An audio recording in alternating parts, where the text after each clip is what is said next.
السلام علیکم ورحمۃ اللہ وبرکاتہ، نحمده ونصلی علی رسوله الکریم، اما بعد فاعوذ باللہ من الشیطان الرجیم، بسم اللہ الرحمن الرحیم، رب اشرح لی صدری ویسر لی امری واحلل عقدۃ من لسانی یفقہوا قولی۔ سبق نمبر 182، آیت نمبر 35 سے 40 تک، لیسن نمبر 182، آیت نمبر 35 to 40۔ لفظی ترجمہ: اللہ، اللہ تعالی، نور، نور ہے، السماوات، آسمانوں کا، والارض، اور زمین کا، مثل، مثال، نور ہی، اس کے نور کی، کمشکات، مانند ایک طاق کے ہے، ایک طاق کی طرح ہے، فیہا، اس میں، مصباح، چراغ ہے، المصباح، چراغ، فی زجاجۃ، فانوس میں ہے، الزجاجۃ، فانوس، کأنہا، گویا کہ وہ، کوکب، ایک تارا ہے، دری، چمکتا ہوا، یوقد، روشن کیا جاتا ہے، من شجرۃ، ایک درخت سے، مبارکۃ، بابرکت، زیتونۃ، زیتون کے، لا شرقیۃ، نہ مشرقی ہے، ولا غربیہ، اور نہ مغربی، یکاد، قریب ہے، زیتھا، اس کا تیل، یضیء، روشن ہو جائے، ولو لم، اور اگرچہ نہ، تمسسہ، چھوئے اس کو، نارن، کوئی آگ، نورن، نور ہے، علی نور، نور پر، یہد اللہ، رہنمائی کرتا ہے اللہ، لنورہ، اپنے نور کی، من یشاء، جس کو چاہتا ہے، ویضرب اللہ، اور بیان کرتا ہے اللہ، الامثال، مثالیں، للناس، لوگوں کے لیے، واللہ، اور اللہ، بکل شیء، ہر چیز کو، علیم، جاننے والا ہے، فی بیوت، گھروں میں، اذن اللہ، اجازت دی اللہ نے، ان ترفع، کہ بلند کیا جائے، ویذکر، اور ذکر کیا جائے، فیہا، ان میں، اسمہ، نام اس کا، یسبح، تسبیح کرتے ہیں، لہو، اس کے لیے، فیہا، ان میں، بالغدو، صبح کو، والآصال، اور شام کو، رجال، کچھ لوگ، مرد، لا تلہیہم، نہیں غافل کرتی ان کو، تجارت، کوئی تجارت، ولا بیع، اور نہ خرید و فروخت، ان ذکر اللہ، اللہ کے ذکر سے، واقام الصلاۃ، اور نماز قائم کرنے سے، وایتاء الزکوٰۃ، اور زکوٰۃ ادا کرنے سے، یخافون، وہ ڈرتے ہیں، یومن، اس دن سے، تتقلب، الٹ پلٹ ہو جائیں گے، فیہ اس میں، القلوب دل، والابصار اور نگاہیں، لیجزیہم اللہ تاکہ جزا دے ان کو اللہ، احسن بہترین، ما عملو جو انہوں نے عمل کیے، ویزیدہم اور زیادہ دے ان کو، من فضلہ اپنے فضل سے، واللہ اور اللہ، یرزق رزق دیتا ہے، من یشاء جس کو چاہتا ہے، بغیر حساب بے حساب، والذین اور وہ لوگ، کفروا جنہوں نے کفر کیا، اعمالہم اعمال ان کے، کسراب مانند سراب کے ہیں، بقیعۃ ایک چٹیل میدان میں، یحسبہ سمجھتا ہے اس کو، الظمآن پیاسا، ماء پانی، حتی یہاں تک کہ، اذا جاءہ جب آتا ہے اس کے پاس، لم یجدہ نہیں پاتا اس کو، شیئا کچھ بھی، ووجد اللہ اور پاتا ہے اللہ کو، عندہ اس کے پاس، فوفاہ پھر پورا پورا دیتا ہے اس کو، حسابہ اس کا حساب، واللہ اور اللہ، سریع الحساب جلد لینے والا ہے حساب، او یا کظلمات مانند اندھیروں کے،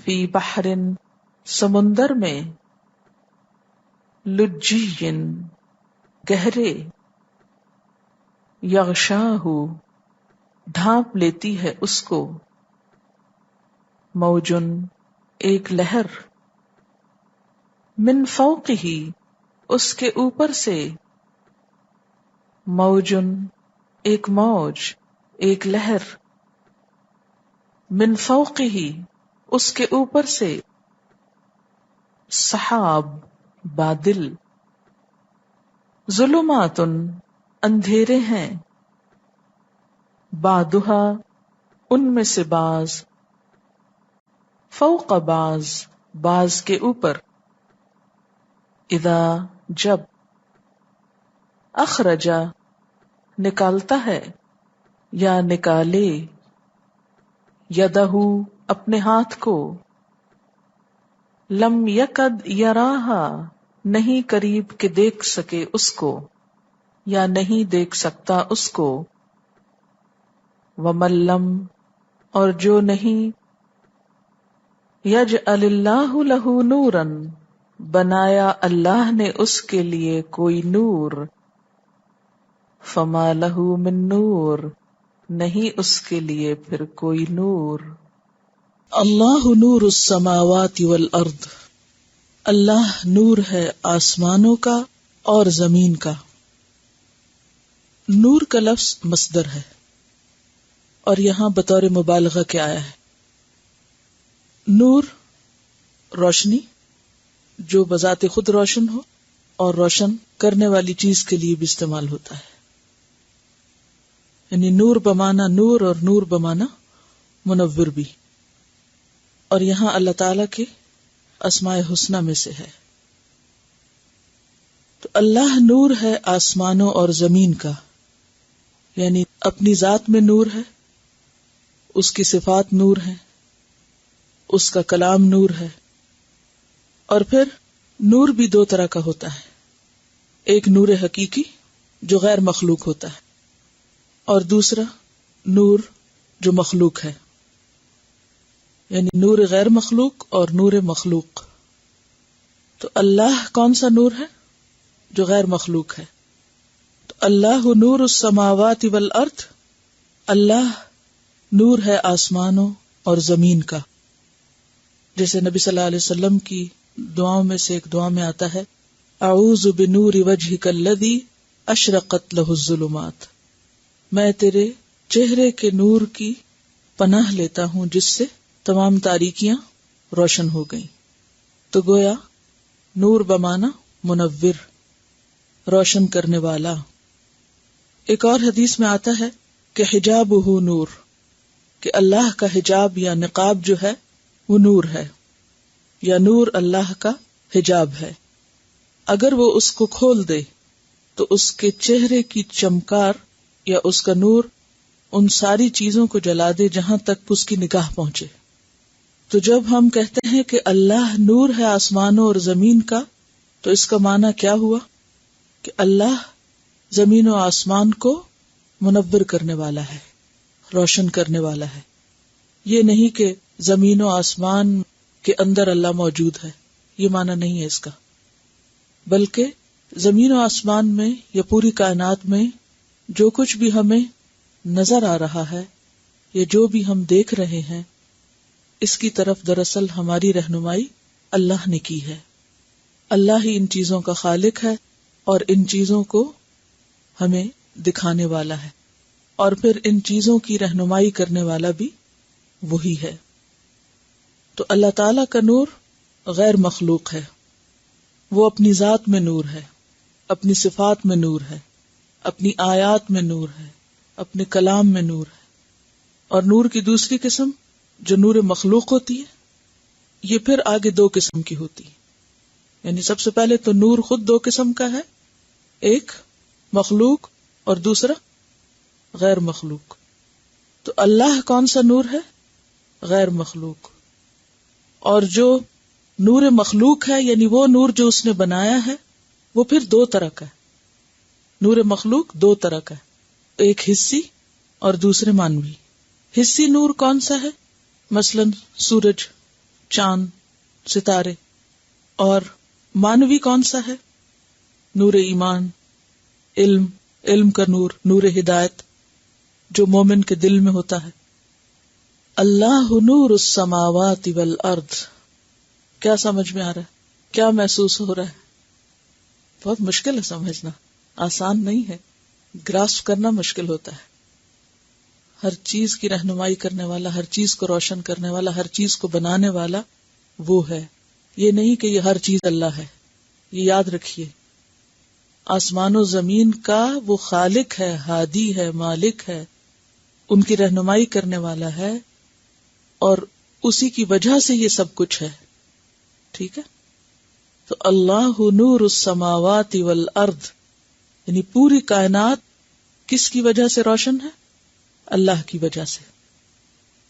مثل نورہ، اس کے نور کی مثال. مثل نورہ. اور ابن مسعود نے یہاں کہا کہ فی قلب المؤمن، اللہ کے نور کی مثال جو مومن کے دل میں ہے. یعنی کون سا نور؟ کس نور کی مثال؟ جو مومن کے دل میں ہے، جس کے ذریعے وہ رہنمائی پاتا ہے. اس کی مثال اب دی جائے گی آیت کے اگلے حصے میں، کہ اللہ کا نور جو مومن کے دل میں ہے، اس کی مثال کمشکاتن، مانند مشکات کے ہے. اور مشکات کہتے ہیں طاق کو، طاقچہ، دیوار کے اندر گہری جگہ جہاں چراغ رکھا جاتا ہے. تو مثل نورہ کمشکاتن، تو اس کا نور جو مومن کے دل میں ہے وہ ایک مشکات کی طرح ہے. فیہا، جس میں کس میں؟ مشکات میں. مصباحن، ایک چراغ ہے. مصباح کا روٹ صاد بے ہے، صبح کہتے ہیں روشنی کو. اور مصباح کس کے وزن پر ہے؟ مصباح. وزن بتائیے. مفعال. اور مفعال کا وزن کس کا وزن ہوتا ہے؟ آلہ کا، اسم آلہ ہے یہ. تو مصباح چراغ ہے جو خوب روشنی کرتا ہے، جس سے روشنی حاصل ہوتی یا روشنی کا ذریعہ ہے. آلات کس لیے ہوتے ہیں؟ ٹولز کو آلات کہتے ہیں نا. تو مصباح چراغ کس کام کے لیے ہوتا ہے؟ ایک ٹول ہے. ٹارچ کیا ہے؟ ٹول ہے. کس کے لیے؟ روشنی کرنے کے لیے. فیہا مصباح یعنی اس تاک میں، یعنی تاک کو آپ یوں سمجھے جیسے کھڑکی ہوتی ہے نا، تو کھڑکی تو کھلی ہوتی ہے دوسری طرف سے، آر پار دیکھ سکتے ہیں. لیکن تاک جو ہوتا ہے وہ صرف ایک طرف سے کھلا ہوتا ہے، 3 طرف سے بند ہوتا ہے دیوار کے اندر. اس کو بھی آلہ بولتے ہیں. فیہا مصباح. المصباح فی زجاجہ. مصباح یا چراغ زجاجہ میں ہے، اور زجاجہ کہتے ہیں شیشے کو. قندیل، فانوس، ریفلیکٹر جو ہوتا ہے نا، یعنی آپ دیکھیے کہ مختلف چیزیں جن سے ہم روشنی حاصل کرتے ہیں وہ عام طور پر ریفلیکٹر کے اندر ہوتی ہیں، یعنی شیشے کے اندر ہوتی ہیں. اور اس سے کیا فائدہ ہوتا ہے کہ وہ روشنی کئی گنا زیادہ تیز ہو جاتی ہے. مثلا اس وقت بھی آپ یہ چھت پہ لگے ہوئے بلب کو دیکھیے تو یہ بلب چھت کے اندر کس کے بیچ میں ہے؟ شیشے کے بیچ میں ہے. تو اس سے آپ کو جلدی بات سمجھ میں آئے گی. 3 طرف سے بند ہے اور صرف ایک طرف سے کھلا ہے. تو اس کا فائدہ کیا ہے؟ روشنی ایک ہی طرف جائے گی، اور 3 طرف سے بند ہونے کی وجہ سے وہ سارے کی ساری کنسنٹریٹ کرے گی ایک خاص نقطے پر. تو المصباح فی زجاجہ. تو زجاجہ کا یہ فائدہ ہے. اگر اس کا یہ زجاجہ، یہ شیشہ ہٹا دیا جائے تو اس کی روشنی کم ہو جائے گی، اور اگر اس کو اس کے خول سے نکال کے باہر لٹکا دیا جائے تو کیا ہوگا؟ چاروں طرف پھیل جائے گی، لیکن جو اس کا ایفیکٹ اس وقت ہے وہ نہیں ہوگا. اسی طرح پہلے زمانے میں بجلی کے بلب نہیں ہوتے تھے، بلکہ لوگ کینڈلز کی طرح دیے جلایا کرتے تھے.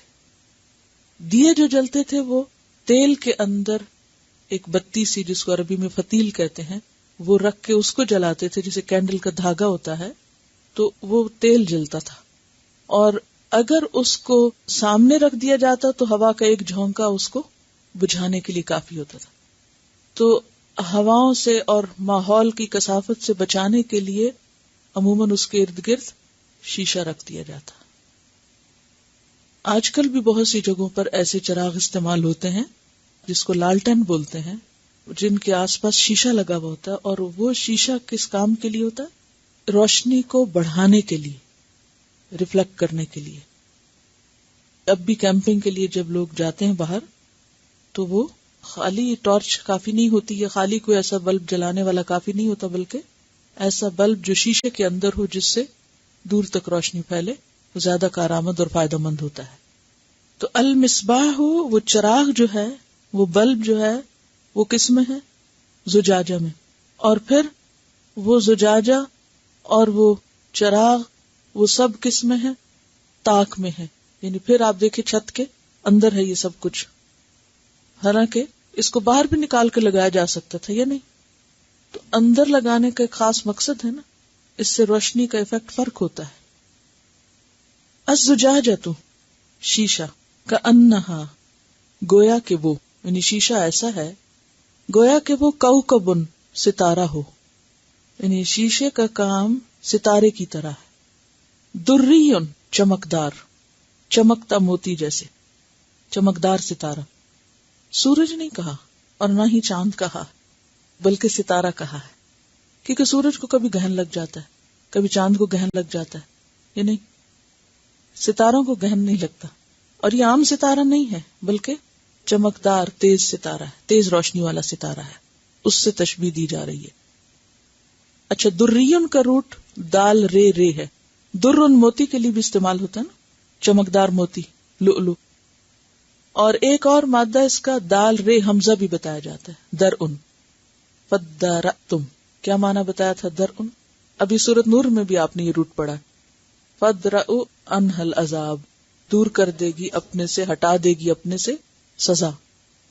یدرأ تو درن سے، درن کا مطلب کیا ہوتا ہے؟ دور کرنا، ہٹانا.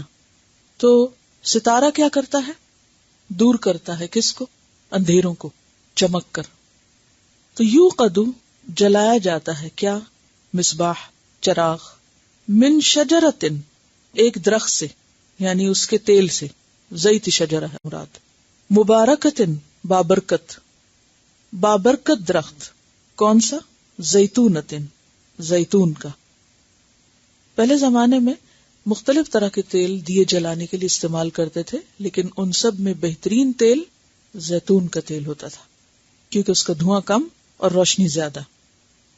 تو یہ چراغ جلایا جاتا ہے زیتون کے مبارک درخت کے تیل سے، یعنی یہ اس کا سورس ہے. لا شرقیتن، وہ درخت ایسا ہے جو شرقی نہیں، مشرق والا نہیں.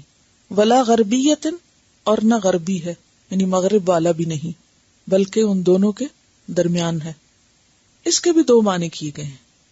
ایک معنی تو یہ کہ درخت ایسی جگہ نہیں کہ جہاں اسے صبح کی روشنی یا شام کی روشنی یعنی سورج کے طلوع ہوتے وقت یا غروب کے وقت کچھ روشنی ملے، بلکہ وہ ایسی جگہ پر ہے، ایسے مقام پر ہے جہاں وہ چاروں طرف سے روشنی لیتا ہے. سورج کسی بھی طرف ہو وہ اس کے سامنے ہی رہتا ہے، جس کی وجہ سے وہ خوب پھلا پھولا ہے.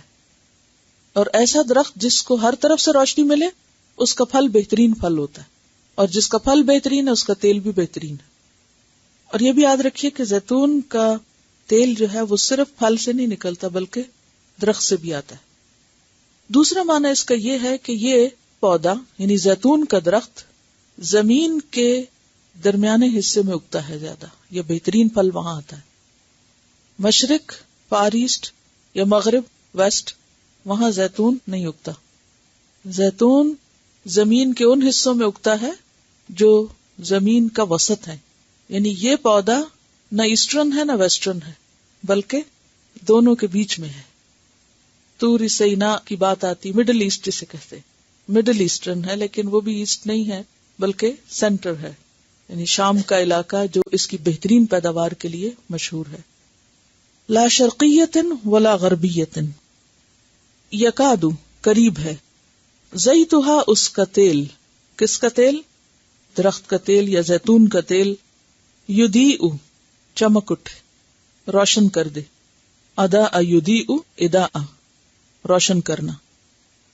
ولو لم اور اگرچہ نہ، تمسسہ چھوئے اس کو، پکڑے اس کو، نار آگ، یعنی آگ نہ بھی اس کو ٹچ کرے تو بھی وہ چمکتا تیل ہے. اگر آپ کبھی زیتون کے تیل کو کسی برتن میں رکھا ہوا دیکھیں تو اس کی اپنی بھی ایک خاص چمک ہے، اور اگر اس سے چراغ روشن کیا جائے تو بہت ہی روشنی ہو جائے گی، اور اگر چراغ نہ بھی روشن کیا جائے تو تیل اٹ سیلف بھی چمکدار ہے، روشن ہے. وَلَوْ لَمْ تَمْسَسْهُ نَارٌ، یعنی ہر حال میں اس کے اندر خیر ہی خیر ہے. اور مبارک کا کیا معنی ہوتا ہے؟ بابرکت. اور برکت کس کو کہتے ہیں؟ الخیر الکثیر الثابت. برکت کیا ہے؟ الخیر الکثیر الثابت، خیر کثیر جو ثابت ہے، یعنی واقعی خیر ہے. تو وہ اتنا بابرکت ہے کہ آگ چھو جائے تو بھڑک اٹھے، جیسے پیٹرول کو آگ لگتی تو بھڑک اٹھتا ہے، اور اگر نہ بھی چھوئے اس کو آگ تو بھی وہ روشن ہے. نور علی نور، نور اوپر نور کے، یعنی پہلا نور کیا ہے؟ مصباح، اور دوسرا نور آگ. تو نور پر نور، یعنی تیل خود بھی چمکدار ہے، اور جب اس کو آگ لگتی ہے تو مزید وہ روشن ہو جاتا ہے. تو پہلا نور کیا ہے؟ تیل کہہ لیں، مصباح میں تیل ہے. یہد اللہ، ہدایت دیتا ہے اللہ، رہنمائی کرتا ہے اللہ، لنورہ اپنے نور کی طرف. اور اللہ کا نور کیا ہے؟ مراد ہے یہاں وحی، دین اسلام. من یشاء، جس کو وہ چاہتا ہے. اور یاد رکھیے جہاں بھی اللہ کی مشیت کا ذکر ہوگا وہ مشیت کس کے ساتھ ہے؟ حکمت کے ساتھ ہے. اللہ کی مشیت حکمت کے ساتھ ہے. کیا معنی؟ کہ اللہ تعالی کسی کے حق میں برا نہیں چاہتا. اللہ تو سب کو ہدایت دینا چاہتا ہے اور سب کے اندر فطرت سلیم رکھی ہے، ہدایت دے کے ہی بھیجا ہے. یہ الگ بات ہے کہ ماحول کی خرابی انسان کی فطرت کو مسخ کر دیتی ہے. تو مراد اس سے یہ ہے کہ جس کی طلب صادق ہوگی، جس کی نیت سچی ہوگی، کھری خالص ہوگی، اللہ اس کو راہ دکھا دے گا، اس کو اس نور تک پہنچا دے گا. وہ اس کو وہاں لے جائے گا. یہدی راہ دکھانا. وَيَضْرِبُ اللَّهُ اور بیان کرتا ہے اللہ الامثال مثالیں. اور مثال کیا ہوتی ہے؟ مثال کس لیے بیان کی جاتی ہے؟ بات سمجھانے کے لیے، معقول کو محسوس سے سمجھانے کا طریقہ. معقول کیا ہوتا ہے؟ جو آپ کی عقل میں ہے. اور محسوس کیا ہوتا ہے؟ جو سامنے نظر آتا ہے. تو معقول کو محسوس سے واضح کرنا مثال بیان کرنا ہوتا ہے. نہیں سمجھ آئی؟ مشکل بات ہے، ذہن کھولنے والی بات ہے. تھوڑی سی تکلیف اٹھا لیں تو انشاءاللہ زیادہ لطف آئے گا پھر چیزیں پڑھنے کا. معقول کیا ہوتا ہے؟ جو بات آپ سوچ رہے ہیں، مثلا آپ کے دماغ میں، مثلا میرے دماغ میں سفید رنگ، تو اب کیسے بتاؤں کہ سفید کیا ہوتا ہے؟ تو اگر میں یہ کہوں کہ یہ کاغذ سفید ہے تو یہ کیا ہے؟ محسوس. You can see it. حس یعنی آنکھ سے آپ اس کو دیکھ سکتے. تو جو میرے ذہن میں تھا خیال، اس کو میں نے کس سے ریلیٹ کیا؟ اس چیز سے جو نظر آ رہی ہے.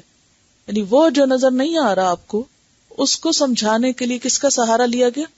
جو نظر آ رہا ہے. تو اس کو کہتے ہیں مثال بیان کرنا. ضرب مثل، مثال ماری گئی، یعنی ایک چیز کو دوسرے کے اوپر چسپاں کرنا، لگانا. اور اس کا مقصد کیا ہوتا ہے؟ تاکہ بات سمجھ آ جائے، واضح ہو جائے. اللہ تعالی نے ایک ایسی چیز کو جو انسان کے اندر ہے، معقول ہے، یعنی ایمان کی شکل میں، نور ہدایت کی شکل میں، جو دل کے اندر ہے، جو اللہ روشنی ڈالتا ہے، اس کو سمجھانے کے لیے اس نے ایک مثال بیان کی ہے، چراغ سے، چراغ کی روشنی سے، تاکہ بات اچھی طرح واضح ہو جائے. وَيَضْرِبُ اللَّهُ الْأَمْثَالَ لِلنَّاسِ اور یہ ساری مثالیں کس کے لیے ہیں؟ ہم انسانوں کے لیے ہیں، لوگوں کے لیے ہیں. وَاللَّهُ بِكُلِّ شَيْءٍ عَلِيمٌ اور اللہ ہر چیز کو جاننے والا ہے. علیم، خوب خوب جاننے والا ہے. ظاہری چیزوں کو بھی جاننے والا ہے اور چھپی ہوئی چیزوں کو، مخفی چیزوں کو بھی. عالم الغیب والشہادہ، غیب اور حاضر سب کا جاننے والا ہے. تو اللہ تعالیٰ نے تو مثال بیان کر دی. امتحان ہے ہماری عقلوں کا کہ ہم نے اس سے کیا سمجھا. تو چلیے تلاوت سن لیتے ہیں، ذرا اور مدد کرے گی آپ کو بات سمجھنے میں. جی، آیت میں اور اس مثال سے ہمیں کیا سمجھانا چاہا ہے اور اللہ تعالیٰ ہمیں کیا بتانا چاہتا ہے. بات یہ ہے کہ اس آیت کے ذریعے انسانوں کو دی جانے والی یا انسانوں کو اللہ کی طرف سے ملنے والی ہدایت کی کیفیت بیان کی گئی کہ وہ ہدایت کس کو ملتی ہے، وہ ہدایت کیسی ہوتی ہے اور اس ہدایت سے کیا فائدہ ہوتا ہے. اگر ہم مختصراً یوں سمجھیں کہ اللہ نور السماوات والارض، کہ اللہ آسمان و زمین کا نور ہے، تو گویا اس نے آسمان و زمین کی ہر چیز کی رہنمائی کی ہے.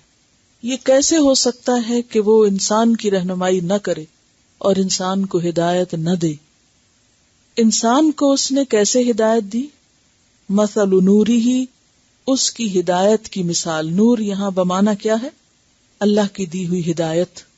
اس کی نور یا اس کی ہدایت کی مثال جو کہاں آتی ہے؟ اس ہدایت کا کنٹینر یا اس ہدایت کا برتن کیا ہے؟ بندہ مومن کا دل ہے. نبی صلی اللہ علیہ وسلم نے دل کی طرف اشارہ کر کے فرمایا تھا نا کہ اذا صلحت صلح الجسد کلہ واذا فسدت فسد الجسد کلہ. یہ صحیح ہو گیا تو سب کچھ صحیح ہے، اور اگر یہ بگڑ گیا تو سب بگڑ گیا. تو اصل ہدایت کا مرکز اور ہدایت کا سینٹر یا ہدایت کی جگہ وہ کیا ہے؟ مومن کا دل. دل کہاں ہے؟ اب اس کی یہاں وضاحت کی جا رہی ہے کہ وہ سینے میں ہے. تو مشکات کیا ہے؟ سینہ. اور سینے کی شیپ بھی کیسی ہوتی ہے؟ جیسے طاق، یعنی جو ہمارا یہ حصہ جہاں دل ہے، تو یہ بھی ایک جوف جو ہے یہ طاق کی طرح ہے، اور محفوظ جگہ پر اللہ تعالیٰ نے اس کو اندر پلیس کیا ہوا ہے. تو طاق وہ سینہ، اور اس میں چراغ ہے. اور چراغ کیا ہے؟ یہ ہے اصل میں وہ ایمان یا وہ نور. اور المصباح فی زجاجہ، اور یہ جو چراغ ہے یہ پھر شیشے کے اندر ہے، ٹھیک ہے، اور یہ شیشہ کیا کر رہا ہے؟ مزید اس کو نکھار رہا ہے، ٹھیک ہے، اور شیشہ بھی ایسا ہے جیسے چمکدار ستارہ ہو، اور اس کی روشنی صرف اپنی ذات تک نہیں، یعنی بندہ مومن کو جو ایمان اور ہدایت نصیب ہوتی ہے اس سے وہ صرف اپنے آپ کو نہیں بلکہ دوسروں کو بھی مستفید کرتا ہے، یعنی وہ نور اور ہدایت ریفلیکٹ کر رہی ہے اس دل کی صفائی کے وجہ سے، کس کو؟ یعنی پورے ماحول کو منور کر رہی ہے، ٹھیک ہے۔ اب آپ دیکھیے کہ یہ دل کیسے صاف ہوتا ہے، یہ شیشہ کیسے صاف ہوتا ہے؟ علم سے، وحی الہی سے، قرآن کی تعلیم سے، یعنی کہ تیل جس طرح ایک چراغ کو روشن رکھنے کے لیے ایک سورس ہے، ایسے ہی علم ہدایت انسان کے لیے مستقل روشنی کا ذریعہ ہے، یعنی ایمان تو آ گیا دل میں، اور پھر اس ایمان کو کیا چیز سپورٹ کرتی ہے؟ علم، اور علم اس میں مزید روشنی بڑھاتا رہتا ہے۔ اسی لیے آپ دیکھیے کہ وہ جو بات کہی جاتی ہے نا کہ ایمان بڑھتا اور گھٹتا رہتا ہے، کیا چیز ایمان کو بڑھاتی؟ اللہ کا کلام، اللہ کی کتاب، اور پھر کس چیز سے کم ہوتا ہے؟ جتنا آپ علم ہدایت سے دور ہو جائیں اتنی ہی روشنی مان پڑتی جاتی ہے اور انسان اندھیروں میں بھٹکنے لگتا ہے۔ امام شافعی نے اپنے استاد سے پوچھا تھا، ان کا نام تھا وکی، کہ حافظے کی کمزوری کا مجھے علاج بتائیں، کہ جو یاد کروں یا جو پڑھوں وہ بھولے نہ، سمجھ آ جائے۔ تو انہوں نے کہا تھا، ان کا شعر ہے امام شافعی کا کہ شکوت الی وکیع سوء حفظی، میں نے وکی سے اپنے حافظے کی خرابی کی شکایت کی، سوء حفظی، فاوصانی الی ترک المعاصی، تو انہوں نے مجھے نصیحت کی کہ میں گناہ چھوڑ دوں۔ فإن العلم نور، فإن العلم، علم کیا ہے؟ نور، نور ہے، ونور اللہ لا یؤتی لعاصی، اور اللہ کا نور گناہگاروں کو نہیں ملتا، کیونکہ یہد اللہ لنورہ من یشاء، جو منہ پھیر کے چلا جاتا ہے اللہ ان کے پیچھے نہیں جاتا۔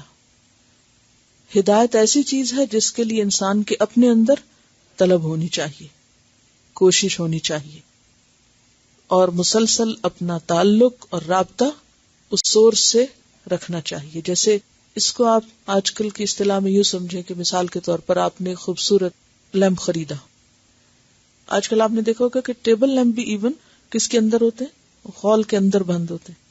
آپ نے خوبصورت ٹیبل لیمپ خریدا، بہت ہی بظاہر دیکھنے میں اچھا، اس کا بلب بھی بہت اچھا، ریفلیکٹر بھی اس کا اچھا، سب کچھ اچھا، لیکن آپ نے اس کو پلگ ان نہیں کیا، اصل سورس کے ساتھ کنیکٹ نہیں کیا، تو کیا ہوگا؟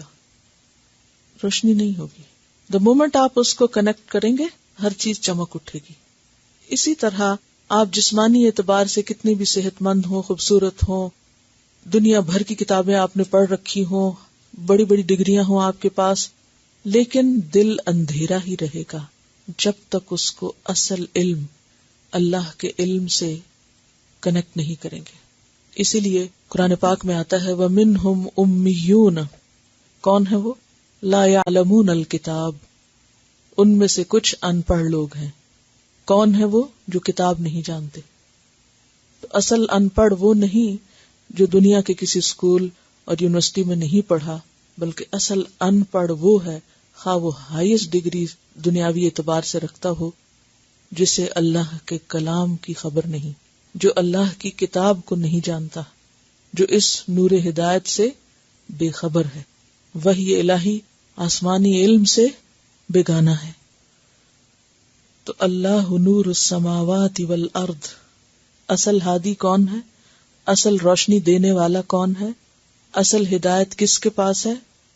جو آیت کے آخر میں بتایا جا رہا ہے واللہ بکل شیء علیم۔ مجھے یہ بتائیے دنیا میں کوئی انسان، بڑے سے بڑا عالم، بڑے سے بڑا سائنٹسٹ یہ دعویٰ کر سکتا ہو کہ میں ہر چیز جانتا ہوں؟ بتائیے مجھے، ہے کوئی جو یہ کہتا ہو کہ میں دنیا کا آدھا علم جانتا ہوں؟ جو کہتا ہوں میں چوتھائی جانتا ہوں؟ ہے کوئی؟ نہیں ہے ہی نہیں کوئی. یہ صرف اللہ کی ذات ہے، یہ رب کائنات ہے جو یہ کہہ سکتا ہے کہ واللہ بکل شیء علیم، جو ہر چیز جانتا ہے. تو یہ قرآن کوئی معمولی چیز ہے جسے ہم کوئی مقام ہی نہیں دیتے اپنی زندگی میں. ہم انسانوں کے علم، انسانوں کے تجربے، انسانوں کے مشاہدے، انسانوں کی ڈگریوں سے کس قدر متاثر ہوتے ہیں، لیکن اس کے مقابلے میں اللہ کی کتاب، اللہ کا کلام، اللہ کا یہ قرآن، اس کے پڑھنے کی کوئی اہمیت ہی نہیں. اس کی باتیں جو ہر چیز جانتا ہے اور ہر چیز جان کر اس نے یہ ہمیں ہدایت دی ہے.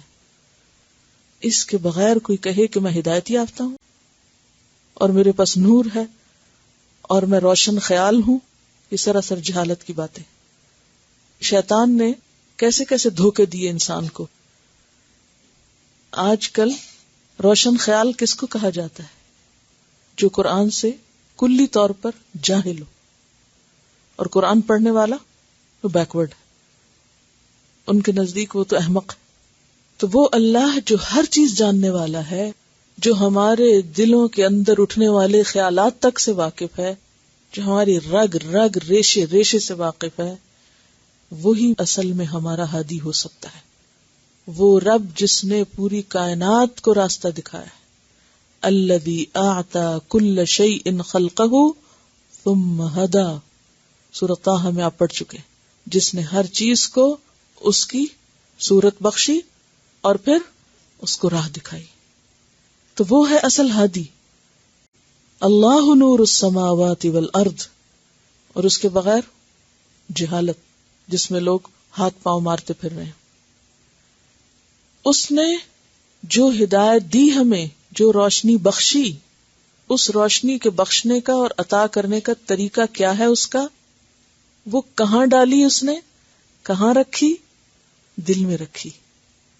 اور پھر وہ روشنی ایمان ہے اول درجے میں، اور پھر اس ایمان کو بڑھانے والی چیز وحی الہی ہے، اس کا کلام ہے، اس کی طرف سے آئی ہوئی ہدایت ہے، جس کی روشنی میں پھر انسان ہر چیز کی حقیقت، اس دنیا کی حقیقت اور آخرت کی حقیقت کو صحیح طور پر جان لیتا ہے، اور پھر اس کی حفاظت کا اہتمام بھی کیا، محفوظ ترین جگہ پر رکھا، اس کے لیے اسباب مہیا کیے.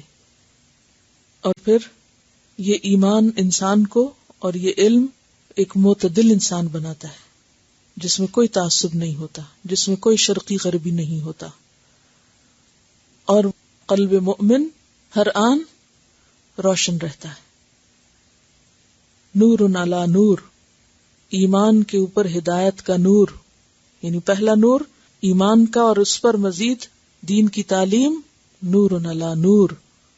کیونکہ ایمان کے بغیر اگر کوئی دین کی تعلیم حاصل کرتا بھی رہے تو فائدہ کچھ نہیں، اور اگر ایمان ہے مگر دین کی تعلیم اور سمجھ کوئی نہیں تو وہ بھی پوری بات نہ ہوئی. اور یہد اللہ لنورہ، یعنی مراد کیا ہے؟ اللہ اپنے نور، یعنی نور ایمان اور نور وحی کی طرف، دین اسلام کی طرف جس کو چاہتا ہے ہدایت دیتا ہے. اور اس کے بھی درجے ہیں، کسی کو صرف لا الہ الا اللہ کی توفیق ہو جاتی ہے، اور کسی کو اس سے آگے پھر درجہ بدرجہ جتنا زیادہ کوئی اس میں آگے گہرائی میں جاتا ہے. اور بشیء من علمہ الا بما شاء وسع کرسیہ السماوات والارض. ہم صرف محدود اور ظاہری چیزوں کا علم رکھتے ہیں.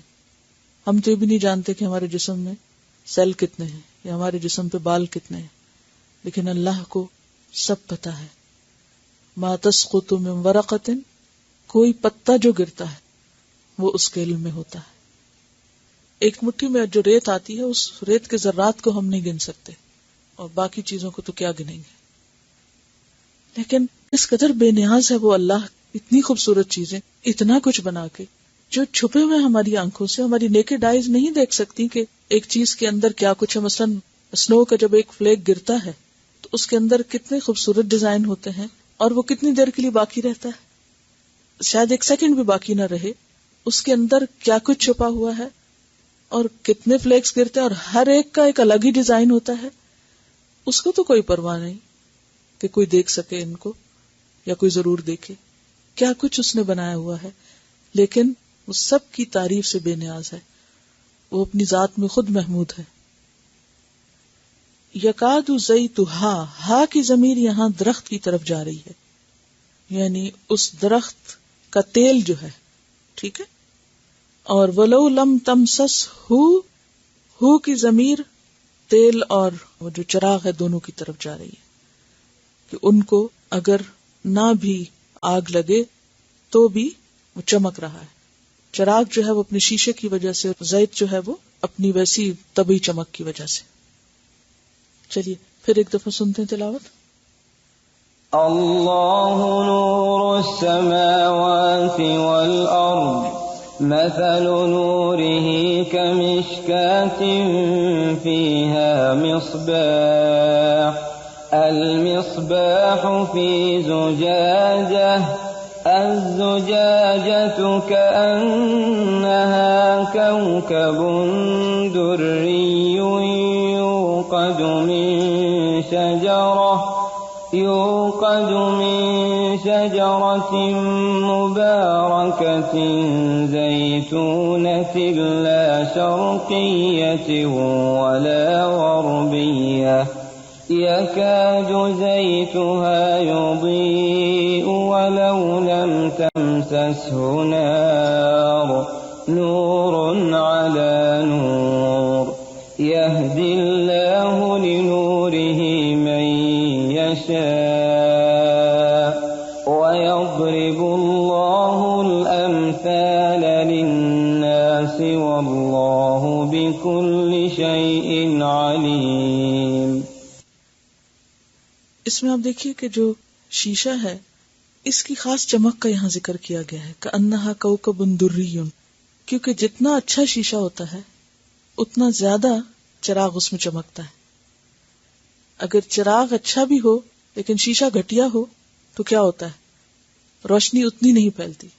تو جتنا زیادہ وہ اسٹرانگ ہوتا ہے اتنی ہی زیادہ اس کی روشنی بھی بہترین ہوتی ہے، اور پھر اس کے جو چمکنے کا سورس جو ہے وہ بھی بہترین ہے. شجرۃ مبارکۃ زیتونۃ لا شرقیۃ ولا غربیۃ. اس میں خاص طور پر شجرہ کی دو صفات، ایک مبارک اور پھر لا شرقیہ ولا غربیہ جو ہے یہ قابل غور ہیں. اور پھر یہ جو ایمان ہے یہ ہر دم موجود رہتا ہے، کیونکہ منافق کا ایمان بجھتا ہے. یہ جو زیت ہے یہ دراصل ایمان ہے نا، یہ تیل جو ہے یہ ایمان بھی ہے اور ہدایت بھی ہے.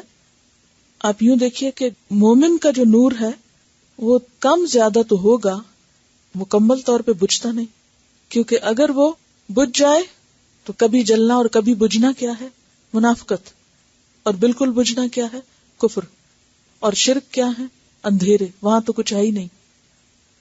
اور مسند احمد کی ایک حدیث میں دلوں کی 4 قسمیں بتائی گئی ہیں. ایک تو صاف اور روشن، ایک غلاف دار اور بندھا ہوا، ایک الٹا اور اوندھا، اور ایک پھرا ہوا الٹا سیدھا. اور پہلا دل تو مومن کا دل ہے جو نورانی ہوتا ہے، دوسرا دل کافر کا دل ہے، اور تیسرا دل منافق کا دل ہے کہ اس نے جانا اور پھر انجان ہو گیا، پہچان لیا اور پھر منکر ہو گیا. اور چوتھا دل وہ دل ہے جس میں ایمان بھی ہے اور نفاق بھی ہے. ایمان کی مثال تو اس میں ترکاری کے درخت کی مانند ہے کہ اچھا پانی اسے بڑھا دیتا ہے، اور اس میں نفاق کی مثال پھوڑے کی طرح ہے کہ خون اور پیپ اسے ابھار دیتا ہے. اب ان میں سے جو غالب آ گیا وہ اس دل پہ چھا جاتا ہے.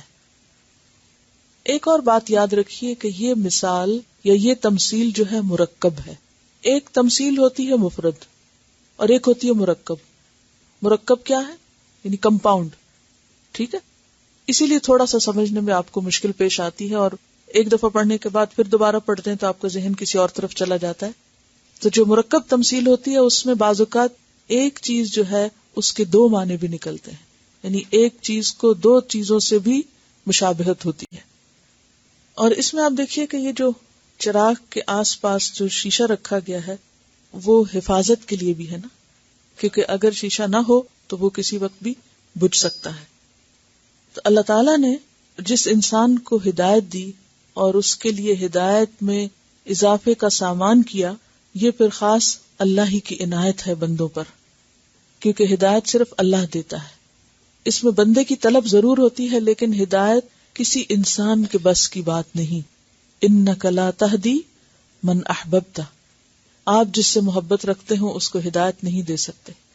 یعنی آپ جس کی ہدایت کے شدید حریص بھی ہوں، اگر اس کے اپنے اندر طلب نہیں تو آپ کی حرص اس کو فائدہ نہیں دے سکتی. اور کوئی سوال ہے؟ نور علی نور کا کیا معنی ہے؟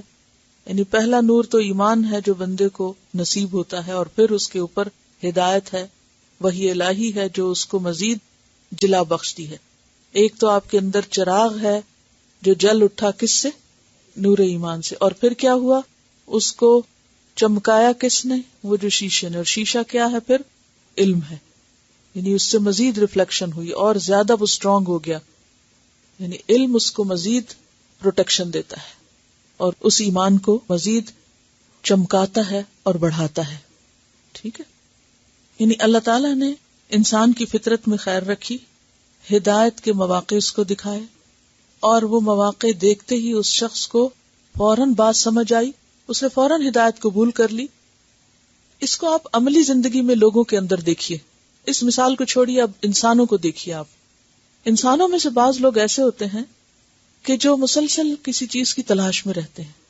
ان کے اندر ایک خیر چھپی بھی ہوتی، لیکن ان کو موقع نہیں مل رہا ہوتا، کہیں سے کنیکشن نہیں بن رہا ہوتا. جو ہی ان کو کنیکشن ملتا ہے فوراً چمکتی ہے. بالکل ایسے ہی جیسے آپ نے پورا گھر تیار کر رکھا ہے، شینڈلیئر لٹک رہے ہیں، ہر چیز، اور صرف انتظار ہے کس کا؟ کنیکشن ملنے کا. جس وقت کنیکشن ملا ہر چیز چمک اٹھے گی. کچھ لوگ اسی طرح اپنی فطرت میں انتہائی پاک، صاف، معصوم اور بہت نیک ہوتے ہیں، نور فطرت پر ہوتے ہیں، اور جو ہی ان کو توحید کا نور ملتا ہے، اللہ پر ایمان ان کو نصیب ہوتا ہے، تو وہ خیر میں پیدائشی مسلمانوں سے کہیں آگے نکل جاتے ہیں. اور پھر وہ ایسا ہے جیسے بس کنیکشن ملنے کی دیر تھی اور چراغ جلنے کی دیر تھی کہ وہ بھڑک اٹھا، اور اس نے نہ صرف یہ کہ اپنے آپ کو بلکہ پورے ماحول کو بھی جگمگا دیا، اور فوراً وہ اپنی سراؤنڈنگ اور اپنے آس پاس ہر ایک کو متاثر کر دیتا ہے. کچھ لوگوں کو آپ نے دیکھا ہوگا کہ فطرتاً بہت سلجھے ہوئے، بہت اچھے اخلاق کے، بہت اچھے رکھ رکھاؤ کے لوگ ہوتے ہیں. ایسے لوگوں کو جب دین کی تعلیم مل جاتی ہے تو خیارکم فی الجاہلیت خیارکم فی الاسلام.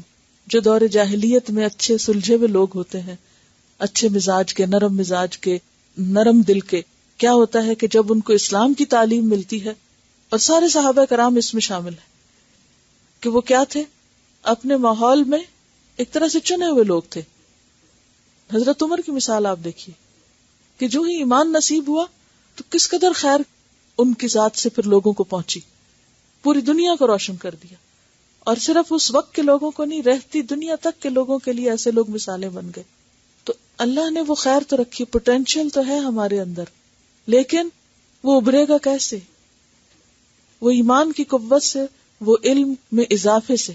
اور جس دن انسان اس علم سے کنیکشن کاٹ لیتا ہے، اس دن سے پھر وہ روشنی مدھم سے مدھم، مدھم سے مدھم ہوتی چلی جاتی.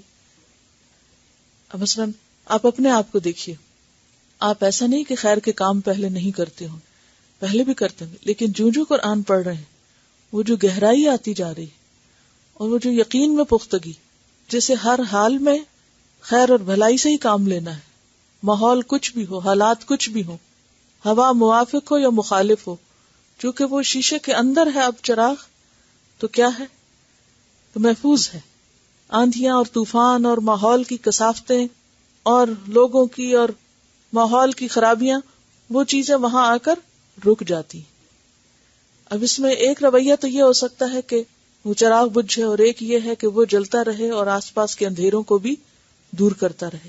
تو اصل مومن وہی ہوتا ہے کہ جو خود کو نہیں، ماحول کو تبدیل کر لیتا ہے. یعنی کوئی بھی سچویشن جب پیش آتی ہے تو وہ خیر سے پیچھے نہیں ہٹتا، بلکہ کیا کرتا ہے؟ خیر کو ہر طرف عام کر دیتا ہے. جیسے ایک لائٹ ہاؤس ہوتا ہے سمندر کے قریب، تو سب مسافروں کو، سب راہگیروں کو، سب جہازوں کو ایک راستہ بتاتا ہے. تو بالکل اسی طرح مومن جو ہے وہ بھی اس زمین پر ایک چلتا پھرتا قرآن ہوتا ہے، اور جہاں جاتا ہے، جہاں بیٹھتا ہے، وہ اس روشنی کو پھیلاتا رہتا ہے. اس کی ذات سے دوسروں کے اندھیرے بھی دور ہوتے ہیں. چلیے، فی بیوتن، گھروں میں، اور گھروں سے مراد یہاں مساجد ہیں یا اہل ایمان کے گھر ہیں، اور راجح قول جو ہے وہ مساجد ہی کی طرف، یا پھر وہ مقامات اور مکانات جو دین کی تعلیم کے لیے خاص ہوں، جو اللہ کے ذکر کے لیے، اللہ کی یاد کے لیے ہوں. جو جگہیں، جو سب سے پہلے تو مسجد ہے، اور پھر مسجد کے بعد جو بھی مقام یا گوشہ یا زمین کا ٹکڑا یا حصہ جہاں اللہ کا نام بلند کیا جائے.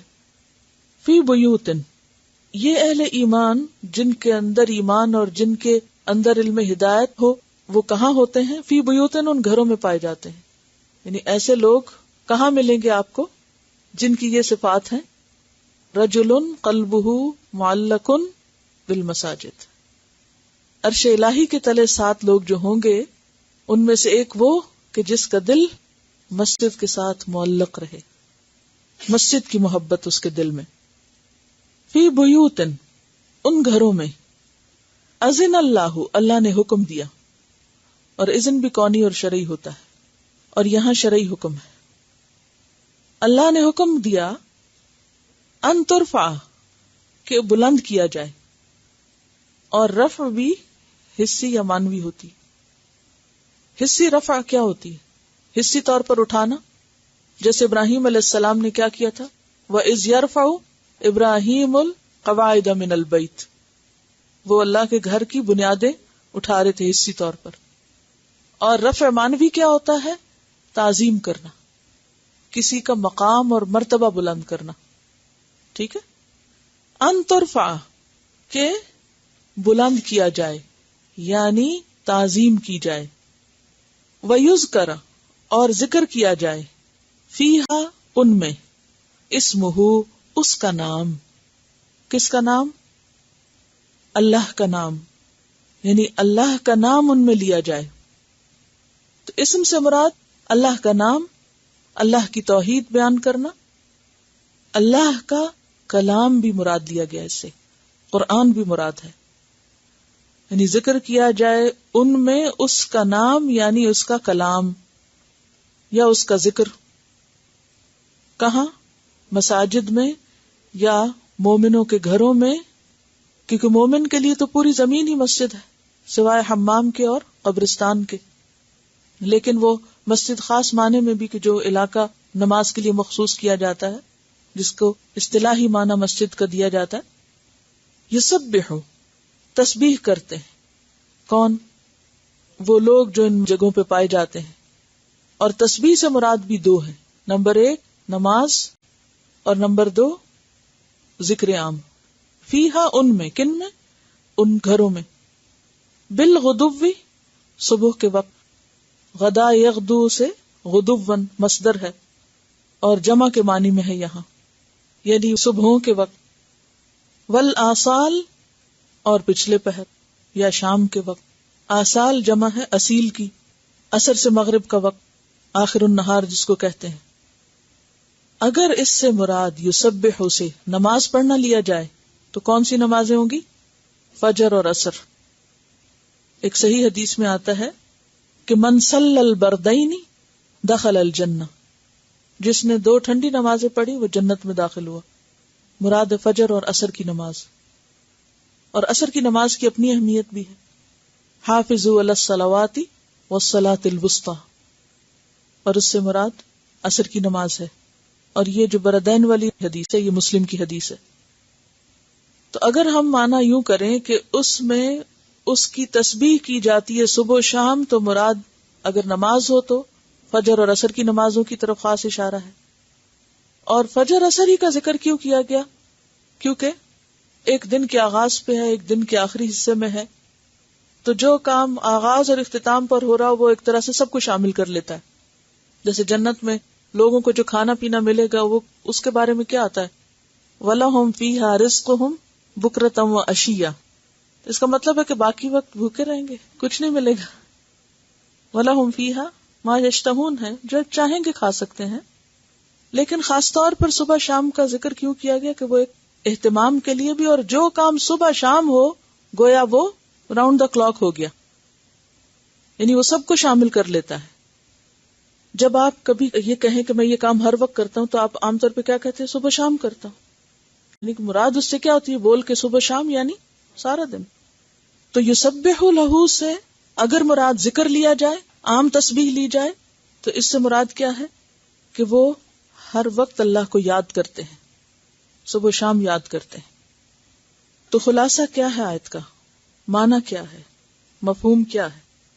فی بیوت اذن اللہ ان ترفع ویذکر فیہا اسمہ، ایسے گھروں میں جن کی نسبت اللہ نے حکم دیا کہ وہ بلند کیے جائیں اور ان میں اس کا نام ذکر کیا جائے، ان میں صبح و شام اللہ کی یاد کرتے ہیں.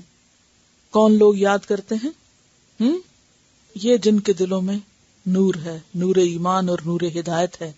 یہ نور ایمان اور نور ہدایت ان کے عمل سے ظاہر ہوتا ہے، اور ان کا عمل ایک دائمی اور مستقل عمل ہوتا ہے، اور وہ خاص طور پر مخصوص جگہوں پر مخصوص طریقے سے بھی ہوتا ہے.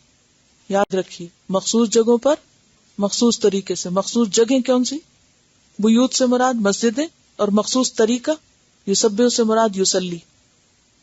اور اس کے علاوہ عام طور پر یعنی ہر جگہ اللہ کا ذکر اور ہر قسم کا ذکر. یعنی مومن کے چونکہ دل میں ایک اللہ کی محبت کا چراغ جل رہا ہے اور وہ محبت موجیں مار رہی ہے، تو جس کے دل میں کسی چیز کی محبت راسخ ہو جائے اس کے لیے پھر اس کی یاد کسی خاص وقت کی پابند نہیں ہوتی، بلکہ ہر وقت اس دل میں پھر اللہ کا ذکر موجود ہوتا ہے. ایسا انسان جہاں بھی بیٹھتا ہے وہ ماحول کو روشن کرتا ہے، وہ اللہ کی بات کرتا ہے، وہ اللہ کا ذکر کرتا ہے، اور وہ چلتا پھرتا اللہ کی یاد کا ایک نمونہ بن جاتا ہے، جس کے بارے میں آتا ہے نا کہ دوست کیسا ہونا چاہیے؟ جسے دیکھ کر اللہ یاد آ جائے. اچھا، یہاں ایک میرا سوال ہے کہ اللہ تعالیٰ نے مسجدوں کی تعظیم کا حکم کیوں دیا ہے، یا جس جگہ پر اللہ کا ذکر کیا جائے اس کی تعظیم کا ذکر کیوں کیا گیا ہے؟ اس کو بلند کرنے کا اور اس کا نام اونچا کرنے کا حکم کیوں ہے؟ بیوت کو اللہ نے کہا ہے بلند کرو، اللہ کے گھروں کو بلند کرو. کیا معنی ہے بلند کرو؟ تعظیم کرو. یعنی بنانا تو ظاہر بنے گے تو پھر وہ گھر ہوں گے نا، بنانا اور اس مسجد کی تعمیر تو اپنی جگہ، لیکن مسجد کی تعظیم اور اس کا ادب اور اس کا احترام، یا پھر کوئی ایسی جگہ جہاں اللہ کا ذکر ہو، اس جگہ سے محبت اور اس کا احترام اور اس کی تعظیم جو ہے یہ ضروری ہے. کیوں؟ دیکھیے، ساری زمین اللہ کی زمین ہے نا، لیکن خاص جگہوں کو کیوں عزت اور مقام مل جاتی؟ شاعر اللہ ہیں اور ان میں اللہ کا نام لیا جاتا ہے. یعنی یہاں اس جگہ پر جہاں آپ بیٹھ کر اللہ کا ذکر کرتے ہیں، اللہ کی کتاب پڑھتے ہیں، تو داخل ہوتے ہی کیفیت اور ہو جاتی ہے. مسجد میں آپ چاہے خالی مسجد ہو، آپ اس میں داخل ہو، خالی بھی ہو، کوئی نہ ہو وہاں اللہ کا بندہ، آپ داخل ہوتے جائیں کہ آپ کے دل کی کیفیت بدل جائے گی. آپ مکہ میں داخل ہوں، آپ کی کیفیت بدل جائے گی. آپ حرم میں داخل ہوں، کیفیت بدل جائے گی. وہ بھی زمین اللہ کی زمین ہے. فرق کس بات کا ہے؟ فرق ہے اللہ کی یاد اور اللہ کے ذکر کا. یذکر فیہا اسمہ. کسی بھی مقام، مکان، قطع زمین، ٹکڑا زمین، جگہ، چیز کی عزت، ادب، احترام اس کام کی وجہ سے ہوتا ہے جو وہاں پر ہوتا ہے. مثلا مسجد کا آپ احترام کس لیے کرتے ہیں؟ کہ وہاں پر نماز پڑھی جاتی ہے، عبادت گاہ ہے، اسی لیے ہوتا ہے نا. اسی طرح جس جگہ پر قرآن پڑھا جاتا ہے اس کا ادب اور احترام کس وجہ سے ہے؟ قرآن کی وجہ سے ہے، نہ کہ وہ زمین کا حصہ کو خاص حصہ ہوتا ہے. آپ کو معلوم ہے کہ جس کو مسجد نبوی میں جنت کا ٹکڑا کہا گیا، روضۃ من ریاض الجنہ، کیا وجہ ہے اس کی؟ اسے کیوں ریاض الجنہ کہا گیا پتا ہے آپ کو؟ ریاض الجنہ جو ہے اس کی اہمیت کیوں ہے؟ میں جگہوں کی اہمیت کی بات کر رہی ہوں اس وقت. یعنی کہ اسی زمین کا حصہ ہے، لیکن کچھ جگہ ان کو اتنی عزت، اتنا احترام اور اتنا بڑا مقام دیا گیا. کیوں؟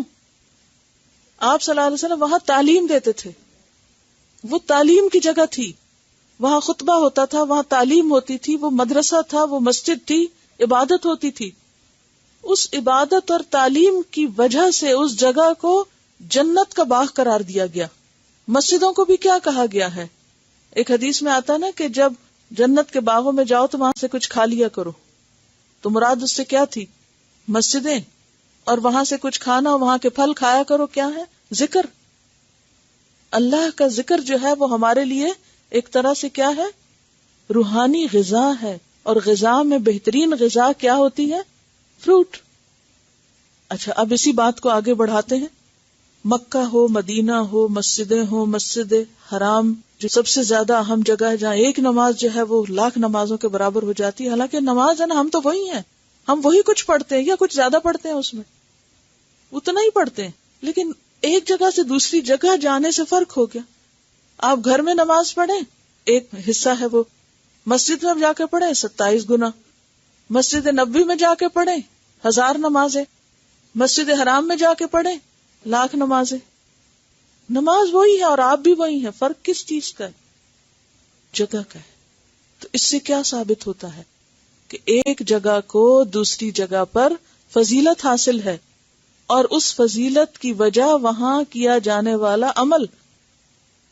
کیا وجہ ہے کہ مکہ کی جو اہمیت ہے اور مسجد حرام کی جو اہمیت ہے وہ سب سے زیادہ ہے؟ کیونکہ وہاں کیا ہوتا ہے؟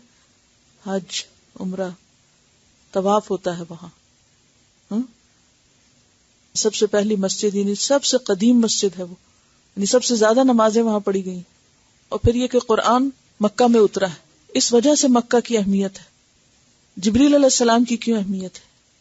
حامل وحی ہے، وحی الہی لے کر آئے ہیں. علماء امت کی اہمیت کیوں ہے؟ یعنی کسی بھی عالم کا ادب اور احترام کرنا ہمارے دین میں کیوں ضروری ہے؟ اس علم کی وجہ سے جو وہ سکھاتا ہے، اس کی ذات اور شخصیت کی وجہ سے نہیں. لیکن افسوس یہ کہ اس وقت مسلمان امت اپنے ہی دینی رہنماؤں کا خود مذاق اڑاتی. کسی کو مولوی، کسی کو صوفی، کسی کو کچھ طرح طرح کے نام دیے ہوئے ہیں اور ان پہ ہنستے ہیں اور ان کی بے ادبی کرتے ہیں. تو یہ کیا ہے؟ یہ ایمان کی علامت ہے.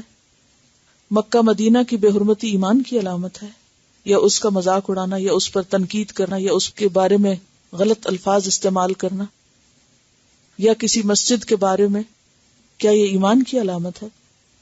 یا جس جگہ پر قرآن پڑھا جاتا ہو یا جو قرآن پڑھاتا ہو، بھلے وہ کوئی ہو، یہ سب وَمَن يُعَظِّمْ شَعَائِرَ اللَّهِ فَإِنَّهَا مِن تَقْوَى الْقُلُوبِ. لیکن شیطان کیا چاہتا ہے؟ ہمارے اعمال برباد کروا دے ان چیزوں کے احترام میں کمی کر کے. نبی صلی اللہ علیہ وسلم کے سامنے اونچی آواز سے بولنا منع کیا گیا اور سارے اعمال کی بربادی کا ذریعہ بتایا گیا. کیوں؟ ایک شخص کتنا بھی نیک ہو، بھلے دن رات نمازیں پڑھتا ہو، لیکن اگر اس کے دل میں رسول کا احترام نہیں، دینی شاعر کا احترام نہیں، تو اس کا کیا کرایہ برباد ہے. تو یہ ادب اور احترام ہمارے دین کا حصہ ہے، ہمارے اخلاق کا حصہ ہے. ان چیزوں میں سے کسی کے ساتھ بھی بے حرمتی کرنا اور بد اخلاقی برتنا اپنے ہی اعمال کو ضائع کرنے کے برابر ہے، خود ہی کو نقصان دینا ہے.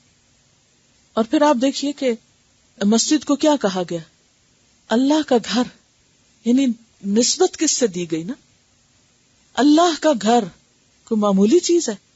قرآن اللہ کی کتاب، رسول اللہ اللہ کے رسول، کتاب اللہ، رسول اللہ، بیت اللہ.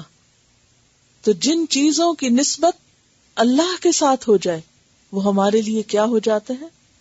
قابل احترام ہو جاتے ہیں. اس لیے ان کی تعظیم لازم ہے، یہ دین کا حصہ ہے.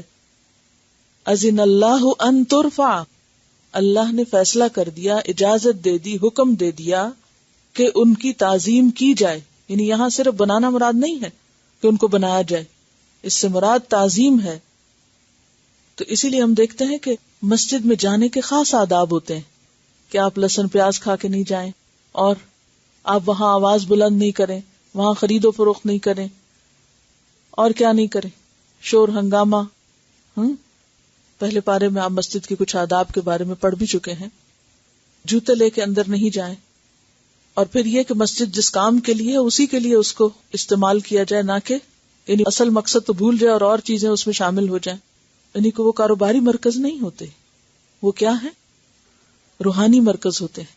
لیکن افسوس یہ کہ اس وقت مسلمانوں کے لیے مسجد روحانی مرکز سے زیادہ کاروباری مرکز بن گئے ہیں. رجال، کچھ لوگ ہیں یا مرد ہیں. رجال رجل کی جمع ہے، اور رجل کہتے ہیں بالغ عاقل مرد کو.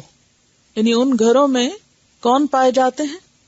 مرد پائے جاتے ہیں، یعنی ایسے لوگ پائے جاتے ہیں ان گھروں کو آباد کرنے والے اور ان گھروں کی اصل عزت کرنے والے. کیونکہ مسجد کا اصل ادب اور احترام کیا ہے؟ وَيُذْكَرُ فِيهَا اسْمُهُ، کہ اس میں اللہ کا ذکر کیا جائے. مسجدیں اس کام کے لیے ہیں، اور ان کو آباد کرتے ہیں ایسے لوگ لا تلہیہم تجارت. اور یہاں ایک بات اور بھی یاد رکھیے، رجال کا لفظ نساء کے اپوزٹ استعمال ہوتا ہے، جس سے پتہ چلتا ہے کہ مسجد کی آبادی خاص طور پر مردوں کے ذمے ہے، کیونکہ ان پر جماعت سے نماز پڑھنا واجب ہے، ان کے لیے جمعہ فرض ہے. عورتیں اس میں سیکنڈری حیثیت رکھتی ہیں. اجازت دی گئی ہے، جا سکتی ہیں، لیکن اصل ذمہ داری مسجد کی آبادی کی کس پر ہے؟ مردوں پر، رجال پر ہے. اور عورتوں کے جانے کی رخصت کہاں سے پتہ چلتی ہے؟ وہ بخاری کی حدیث ہے، اذا استأذنت امرأة احدکم الى المسجد فلا يمنعها، کہ جب تم میں سے کسی کی بیوی مسجد جانے کی اجازت مانگے تو اس کو روکے نہیں، منع نہیں کرے. رجال لا تلہیہم تجارت، ایسے مرد، ایسے لوگ کہ نہیں غافل کرتی ان کو. تلہی کا لفظ کس سے ہے؟ لہو سے. اور لہو کا کیا معنی ہوتا ہے؟ ایسا کام جو انسان کو اپنے اندر اس طرح مشغول کر لے، یعنی مشغول کر لینے والا کام کہ جس سے انسان اس سے زیادہ اہم کام سے غافل ہو جائے. رجال لا تلہیہم تجارت ولا بیع، ایسے لوگ کہ نہیں غافل کرتی ان کو تجارت اور نہ بیع. اب پہلے تجارت آیا پھر بیع آیا. تجارت کیا ہوتا ہے؟ لین دین. اور بیع یہ بھی خرید و فروخت کے لیے آتا ہے. تو تجارت خاص ہے اور بیع عام ہے. تو یہاں پر پہلے خاص چیز کا ذکر کیا گیا، پھر عام چیز کا ذکر کیا گیا، اور بتانا یہ مقصود ہے کہ یہ ساری مشغولیت، یعنی وہ لوگ جن کو تجارت اور خرید و فروخت کی مشغولیت جو ہے وہ غافل نہیں کرتی. کس سے؟ عن ذکر اللہ، اللہ کے ذکر سے، اللہ کے قرآن سے، اللہ کی کتاب سے، اللہ کی یاد سے. اور کس سے؟ وَإِقَامِ الصَّلَاةِ، نماز قائم کرنے سے. یہ نہیں کہا گیا کہ نہ وہ خرید و فروخت کرتے ہیں، نہ ہی کوئی اور کام کاروبار کرتے ہیں اور بس وہ صرف مسجد میں رہتے ہیں. کیا کہا گیا؟ کہ وہ دنیا میں رہتے ہیں، دنیا کے کام کاج بھی کرتے ہیں، لیکن جب نماز کا وقت ہوتا ہے، جب مسجد میں حاضری کا وقت ہوتا ہے، جب ذکر کا موقع ہوتا ہے، تو وہ فوراً سب کچھ چھوڑ کر خواہ کتنے بھی مصروف ہوں، کتنے بھی مشغول ہوں، وہاں پہنچ جاتے ہیں اور مسجدوں کو آباد کرتے. دیکھیے اگر کوئی مسجد جائے ہی نہ تو مسجد کہاں سے آباد ہوگی؟ اگر کوئی وہاں جا کر نماز ہی نہ پڑھے، جا کے پیچھے بیٹھا رہے، ادھر ادھر کھیلتا رہے یا اور کام کاج میں مشغول رہے، تو یہ تو آبادی نہیں مسجد کی. مثلا اگر کوئی کہے کہ بھی ویسے تو مجھے نہیں ٹائم ملتا، ہاں کبھی مسجد کو ضرورت ہو تو میں پینٹ کر دیتا ہوں وہاں، اور ہاں میں اس کا ساؤنڈ سسٹم ٹھیک کر دیتا ہوں، یا یہ کہ میں چاہیں تو کارپیٹ بچھوا دیتا ہوں، لیکن نماز وغیرہ آپ خود ہی پڑھا کریں، تو یہ آبادی نہیں ہے اس کی. مسجد کی آبادی کس سے ہے؟ نماز ادا کرنے سے ہے، اللہ کا ذکر کرنے سے ہے. تو اس سے یہ بھی پتہ چلتا ہے کہ مسجد میں اقام الصلاۃ کے علاوہ بھی اللہ کا ذکر ہوگا، نہیں تعلیم بھی ہوگی، خطبہ بھی ہوگا. وَإِقَامِ الصَّلَاةِ، اور اقامت الصلاۃ کیا ہے؟ کہ وقت پر نماز، یعنی کہ جب جی چاہے مسجد کھولیں اور اذان دے دیں، کوئی وقت مقرر نہ ہو یا کوئی ڈسپلن نہ ہو، تو یہ بھی مسجد کی آبادی میں خلل اندازی والی بات ہے. کیونکہ اگر کوئی وقت مقرر نہیں ہوگا تو لوگ آئیں گے ہی نہیں. کیوں؟ وہ کہیں گے معلوم نہیں کس وقت نماز کا وقت ہے، تو کیا کرنا جا کے. وَإِيتَاءِ الزَّكَاةِ، اور زکوٰۃ ادا کرنے سے. اور زکوٰۃ کا حکم خاص طور پر اس لیے دیا گیا کہ پیچھے تجارت اور بیع کی بات ہوئی کہ وہ تجارت اور بیع اور خرید و فروخت میں مال کمانے میں ایسے مشغول نہیں ہوتے کہ وہ اللہ کا حق اور بندوں کا حق دینا بھول جائیں، کہ اس کام میں اتنی مشغولیت ہو کہ وہ زکوٰۃ کا حساب ہی نہ کر پائیں، یا صرف مال جمع کرنے پر ہی توجہ رہے ان کی. یخافون یوما، وہ ڈرتے ہیں اس دن سے. کس دن سے؟ قیامت کے دن سے. کیسا ہے وہ دن؟ تتقلب، الٹ پلٹ ہو جائیں گے، فیہ، اس میں. کیا؟ القلوب، دل، قلب کی جمع، والابصار، اور نگاہیں، بصر کی جمع. کس سے؟ خوف سے. جیسے سورۃ الحج میں آپ نے پڑھا تھا وَتَرَى النَّاسَ سُكَارَى وَمَا هُمْ بِسُكَارَى وَلَكِنَّ عَذَابَ اللَّهِ شَدِيدٌ، کہ وہ دن ایسا ہے کہ جس میں نگاہیں پھر جائیں گی، دل حلق تک آ جائیں گے. سورۃ ابراہیم 42 میں بھی آپ نے پڑھا انما یؤخرہم لیوم تشخص فیہ الابصار. سورۃ الانسان میں آتا ہے انا نخاف من ربنا یوما عبوسا قمطریرا، آیت 10 ہے. سورۃ النازعات آیت 8 اور 9 میں آتا ہے قلوب یومئذ واجفہ ابصارها خاشعہ، کہ اس دن دل لرز اٹھیں گے اور نگاہیں دبی ہوئی ہوں گی. تتقلب فیہ القلوب والابصار. دل الٹنا، اس کیفیت کو آپ یوں سمجھے جیسے آپ کبھی آپ نے اندازہ کیا کہ بلندی سے نیچے آ رہے ہوں، کبھی آپ گاڑی پر ہی ہوں اور کسی پہاڑی علاقے سے گاڑی اوپر سے نیچے آ رہی ہو تو کیا ہوتا ہے؟ ایسے لگتا ہے دل باہر آ رہا ہے. اس کیفیت کا نام ہوتا ہے دل کا الٹنا، یعنی الٹ رہے ہیں، باہر آ رہے ہیں دل. اور نہ صرف یہ کہ دل بلکہ نگاہیں بھی، آنکھیں بھی. تتقلب فیہ القلوب والابصار.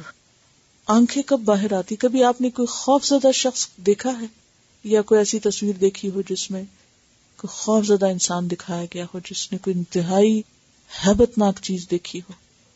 رولر کوسٹر سے جب انسان نیچے آتا ہے تو اس وقت چہرے دیکھے جا سکتے ہیں. یہ ایک تو ایک چھوٹی سی جھلک ہے. یہ چیزوں کو اس لیے میں ریلیٹ کرواتی کہ تھوڑا سا آپ انہیں اندازہ کریں کہ آیات کس چیز کی طرف توجہ دلا رہی ہیں، کہ سوچنے کی اور فکر کرنے کی اصل ضرورت کس لیے ہے. یخافون یوما تتقلب فیہ القلوب والابصار. یہ کس کی صفت ہے؟ یخافون یوما، کون ڈرتے ہیں؟ یہ رجال، یہ لوگ جو مسجدیں بھی آباد کرتے ہیں اور جو اللہ کا ذکر بھی کرتے ہیں اور جن کے دلوں میں شاعر اللہ کا ادب اور احترام بھی ہے. سورۃ المؤمنون میں آپ نے پڑھا وَيُؤْتُونَ مَا آتَوْا وَقُلُوبُهُمْ وَجِلَةٌ.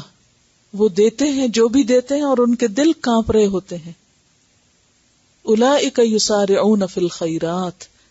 ایسے ہی لوگ نیکیوں میں جلدی کرتے ہیں، آگے بڑھ جاتے ہیں، دوڑتے ہیں وہ نیکیوں کی طرف. یسارعون فی الخیرات، سستی نہیں کرتے. اب آپ دیکھیے کہ پہلی آیت میں ہدایت کا عمل بتایا گیا کہ ہدایت جب ملتی ہے انسان کو تو اس کی کیفیت کیا ہوتی ہے. یعنی اگر اس کو وہ آگ نہ بھی ملے تو وہ جو ایمان ہے وہ اتنا پختہ ہے کہ بہت سے لوگ جن کو علم کے اتنے مواقع نہیں ملتے مگر عمل میں اتنے آگے ہوتے ہیں کہ وہ تڑپ رہے ہوتے ہیں اور بھڑک رہے ہوتے ہیں. کس لیے؟ کوئی بھی نیکی کا کام کر لیں، یعنی نیکی کے کام میں وہ بہت آگے ہوتے ہیں اور اس کے لیے وہ ہر دم کوشش کرتے ہیں. اور ایسے لوگ، ان کی پہلی صفت اور خوبی کیا ہے کہ ان کے اندر شاعر اللہ کا ادب اور احترام، مسجدوں کا، ذکر کے مقامات کا، اور پھر خود بھی اللہ کی یاد کرنے والے، اور پھر دنیا کے کام کرتے ہوئے بھی ان کے دل مسجد میں اور اللہ کے ذکر میں اٹکے ہوئے ہوتے ہیں اور وہ اللہ کی راہ میں خرچ کرنے والے ہوتے ہیں. اور اس کی وجہ یہ ہے کہ وہ آخرت سے ڈرتے ہیں، قیامت سے ڈرتے ہیں. آج مسلمانوں کے اندر آخرت کا خوف نہیں رہا، جس کی وجہ سے پوری تصویر الٹ گئی ایک مسلمان کی. وہ مسلمان بھی ہے اور وہ دین کا مذاق بھی اڑا رہا ہے. وہ مسلمان بھی ہے اور وہ اللہ کی یاد سے غافل بھی ہے. وہ خود کو مسلمان بھی کہتا ہے اور کبھی مسجد کی شکل نہیں دیکھتا. وہ مسلمان بھی ہے اور پھر کبھی زکوٰۃ دینے کا سوچتا نہیں. یہ سب کیوں ہے؟ اس لیے کہ اس کو مرنے سے ڈر نہیں لگتا، اور پھر خاص طور پر قیامت کے دن کا خوف نہیں، جو انسان کو حقیقی معنوں میں باعمل بناتا ہے. حساب کتاب کی فکر، مواخذے کی اور پکڑ کی فکر، جس کو یہ ہو کہ مجھے کوئی پکڑنے والا نہیں، جو کسی سے نہ ڈرتا ہو، پھر اس کے اندر یہ صفات نہیں آ سکتی. تو پتہ یہ چلتا ہے کہ جس شخص کے اندر نور ایمان آتا ہے، وہ چراغ جلتا ہے، جس دل میں اللہ کی محبت پیدا ہو جاتی ہے، اگر اس نے بہت لمبی چوڑی کتابیں دین کی نہ بھی پڑھی ہوں، لو لم تمسس نار، تو بھی کیا ہوتا ہے، اس کے اندر ایمان کی ایک ایسی چمک اور ایمان کی ایک ایسی قوت ہوتی ہے کہ جو اس کو فوراً نیکی میں آگے لے جاتی ہے. آپ کو معلوم ہے کہ میدان جنگ میں آپ صلی اللہ علیہ وسلم کے پاس ایک شخص آیا، اسلام لایا، کہا کہ آپ مجھے کیا حکم دیتے ہیں؟ کھجور کھا رہا تھا. آپ نے اشارہ کیا کہ تم بھی صفوں میں داخل ہو کے اللہ کے راستے میں جہاد کرو.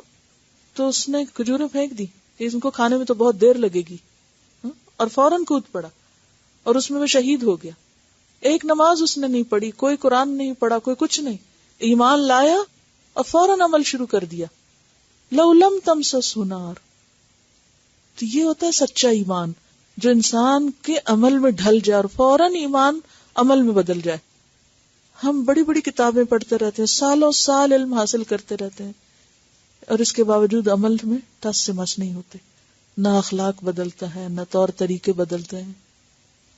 تو یہ تو پھر گدھے پہ سب کچھ لادنے والی بات ہو جاتی ہے نا. اگر ہمارا رویہ گھر والوں سے نہیں بدلتا، اپنے چھوٹے بچوں پر ہم مہربانی اور رحمت نہیں کر سکتے، ہم ساتھ والوں کے ساتھ محبت نہیں کر سکتے، ہم بڑوں کا ادب احترام نہیں کر سکتے، کیا ہیں ہم پھر؟ ہم کس دین کے نمائندے ہیں؟ ہمارا دین تو صرف وہ ہے جو ہمارے عمل میں ہے، باقی تو سب باتیں ہیں جو ختم ہو جائیں گی. تو یہاں اسی لیے آیت نور کے بعد فوراً اہل ایمان کی بہترین اعلیٰ ترین صفات کا ذکر کیا گیا کہ ان کے کردار کیسے کردار ہوتے ہیں، ان کی پرائرٹیز کیا ہوتی ہیں، ان کی فکریں کیا ہوتی ہیں. لِيَجْزِيَهُمُ اللَّهُ أَحْسَنَ مَا عَمِلُوا، پھر اللہ بھی ان کو بدلے میں کیا دے گا؟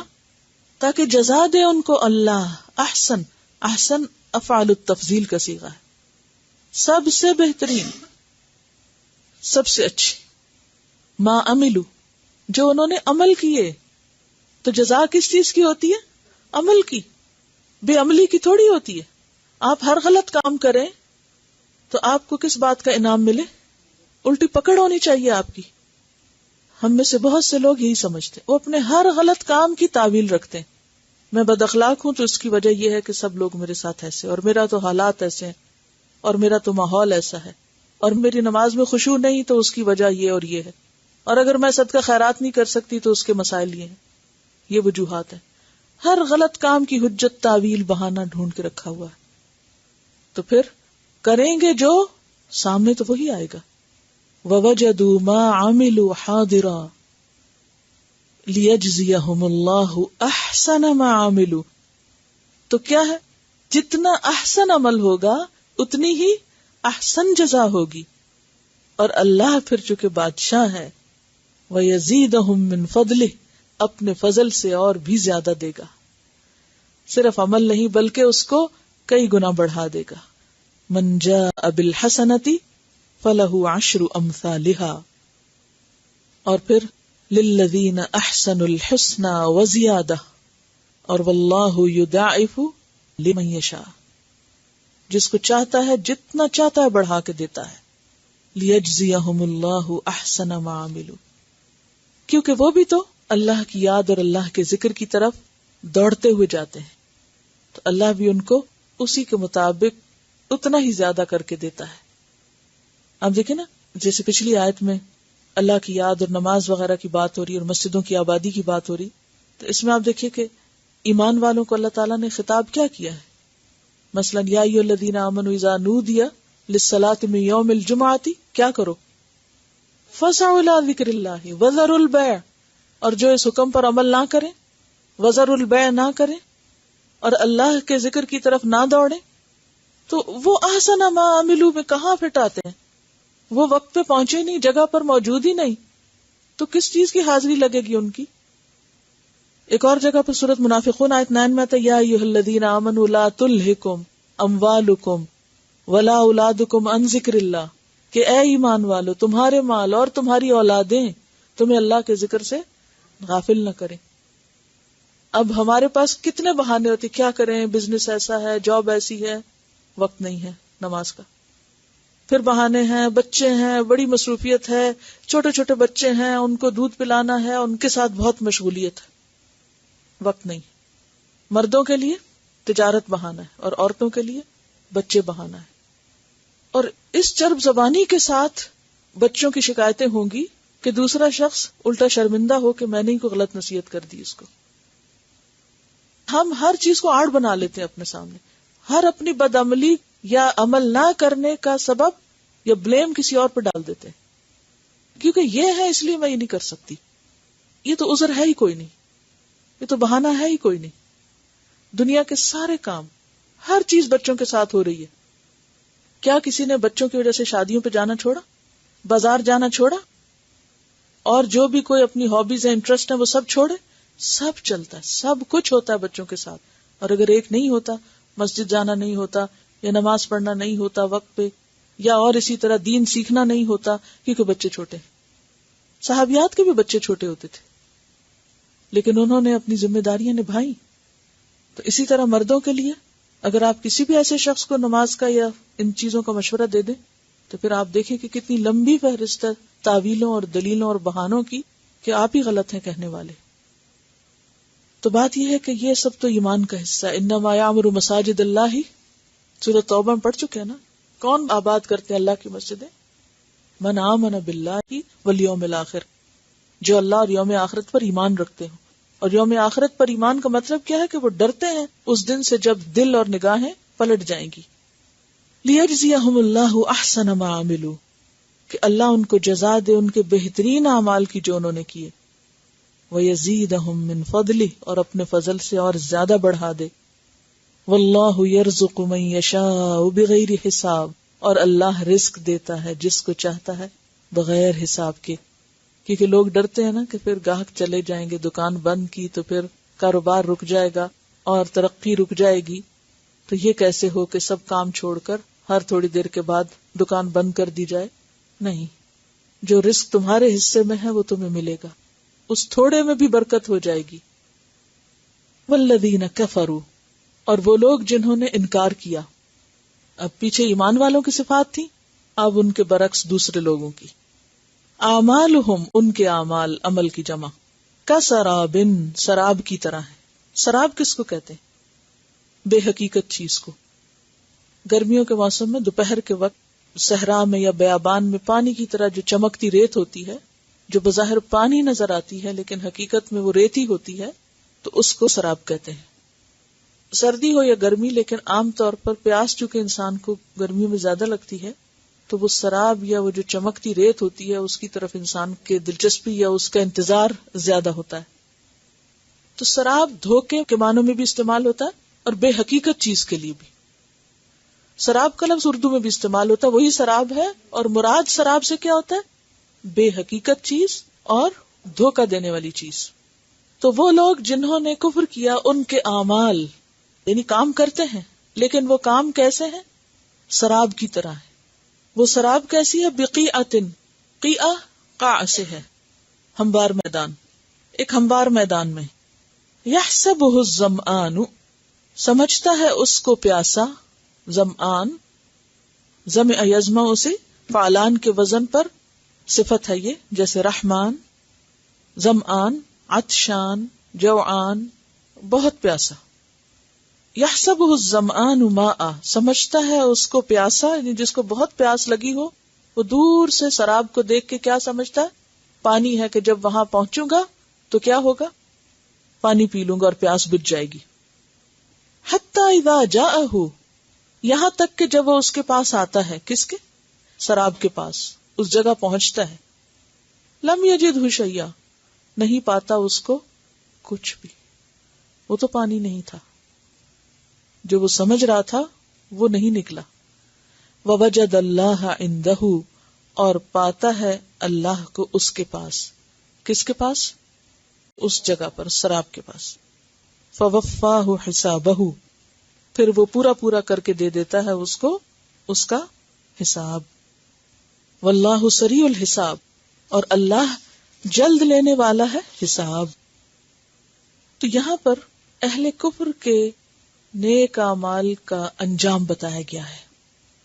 یعنی انسانوں کی ایک قسم وہ تھی جس کا ذکر پیچھے گزر چکا، کہ جن کے دل میں دولت ایمان ہوتی ہے اور اس ایمان سے ان کا عمل خوبصورت ہوتا ہے. اور ایک وہ لوگ ہیں کہ جن کے دل میں حقیقی ایمان نہیں ہوتا، منافقت ہوتی ہے یا کفر ہوتا ہے، جو حقیقی ایمان سے خالی ہوتے ہیں. چونکہ وہ ایمان نہیں رکھتے، اس لیے عمل بھی اس پہ نہیں کرتے جو اللہ نے بتایا یا اس کے رسول نے کر کے دکھایا. ان کا عمل کس بنیاد پر ہوتا ہے، کس چیز پر ہوتا ہے؟ پھر اہواءہم، اپنی خواہشات پر. وہ خود ساختہ دین پر ہوتے ہیں.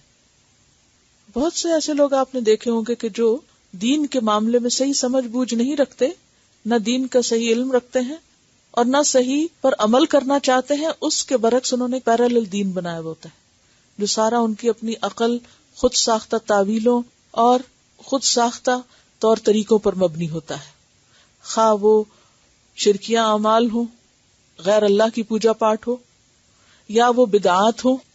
بدعات بھی کیا ہے؟ بیسیکلی دین کے نام پر بے دینی ہے، خود ساختہ دین ہے، لیکن اس میں چونکہ نمائش ہوتی ہے، بظاہر بڑے خوبصورت لگتے ہیں ایسے کام، تو اٹریکشن ہوتی ہے، تو لوگ بھاگ بھاگ کے پھر ان کی طرف جاتے ہیں. تو والذین کفروا اعمالهم کسراب، ایسے سب لوگوں کے اعمال جن پر انہیں بڑا مان ہے کہ ہم بڑی بڑی نیکیاں کر رہے ہیں، وہ کیا ہیں؟ سراب کی طرح ہے. انسان اپنے اعمال کو قیامت کے دن جزا کی شکل میں پائے گا، لیکن یہ لوگ اپنے اعمال کو سراب کی شکل میں پائیں گے. جیسے سراب پہ پہنچ کے انسان کو پتہ چلتا ہے کہ یہ تو کچھ بھی نہیں، ایسے ہی انہیں قیامت کے دن جا کے پتہ چلے گا یا موت کے وقت ہی پتہ چل جائے گا کہ جس چیز کو وہ نیکی سمجھ کے کر رہے تھے اس کی تو حقیقت کچھ بھی نہ تھی. سورۃ الکہف میں بھی آپ نے پڑھا، قل هل ننبئکم بالاخسرین اعمالا الذین ضل سعیہم فی الحیاۃ الدنیا وہم یحسبون انہم یحسنون صنعا، کہ کچھ لوگ کیا کرتے ہیں؟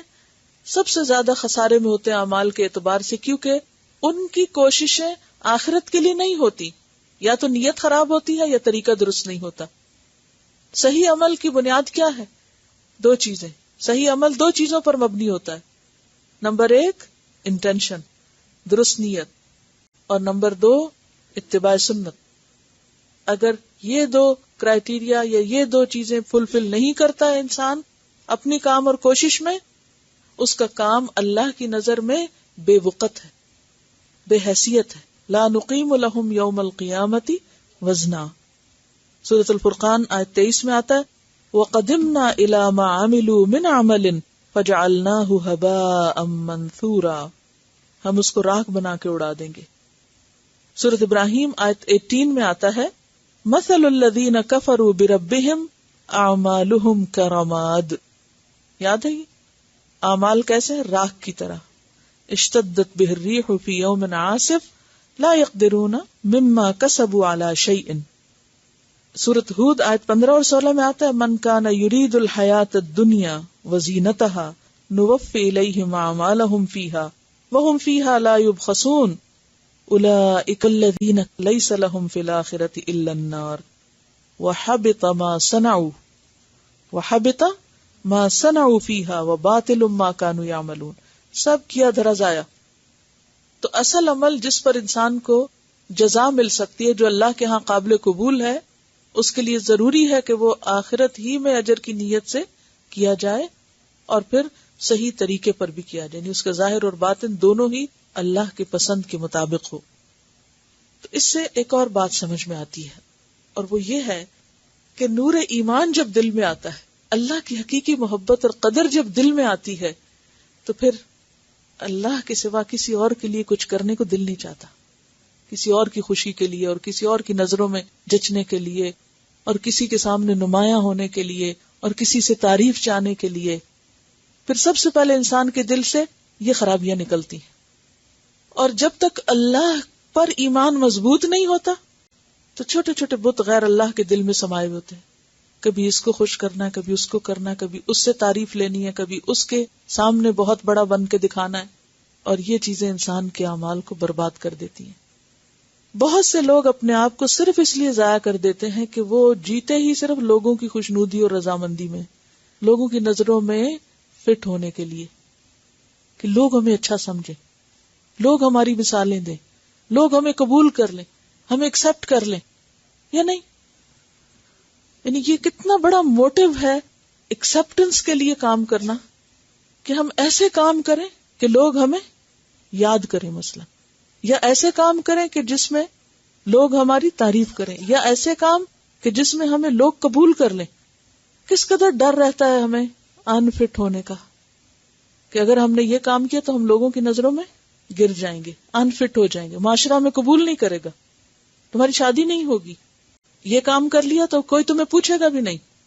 کس قدر خوف سوار ہے سر پہ سب کے، کہ کہیں لوگوں کی نظروں میں نہ گر جائیں.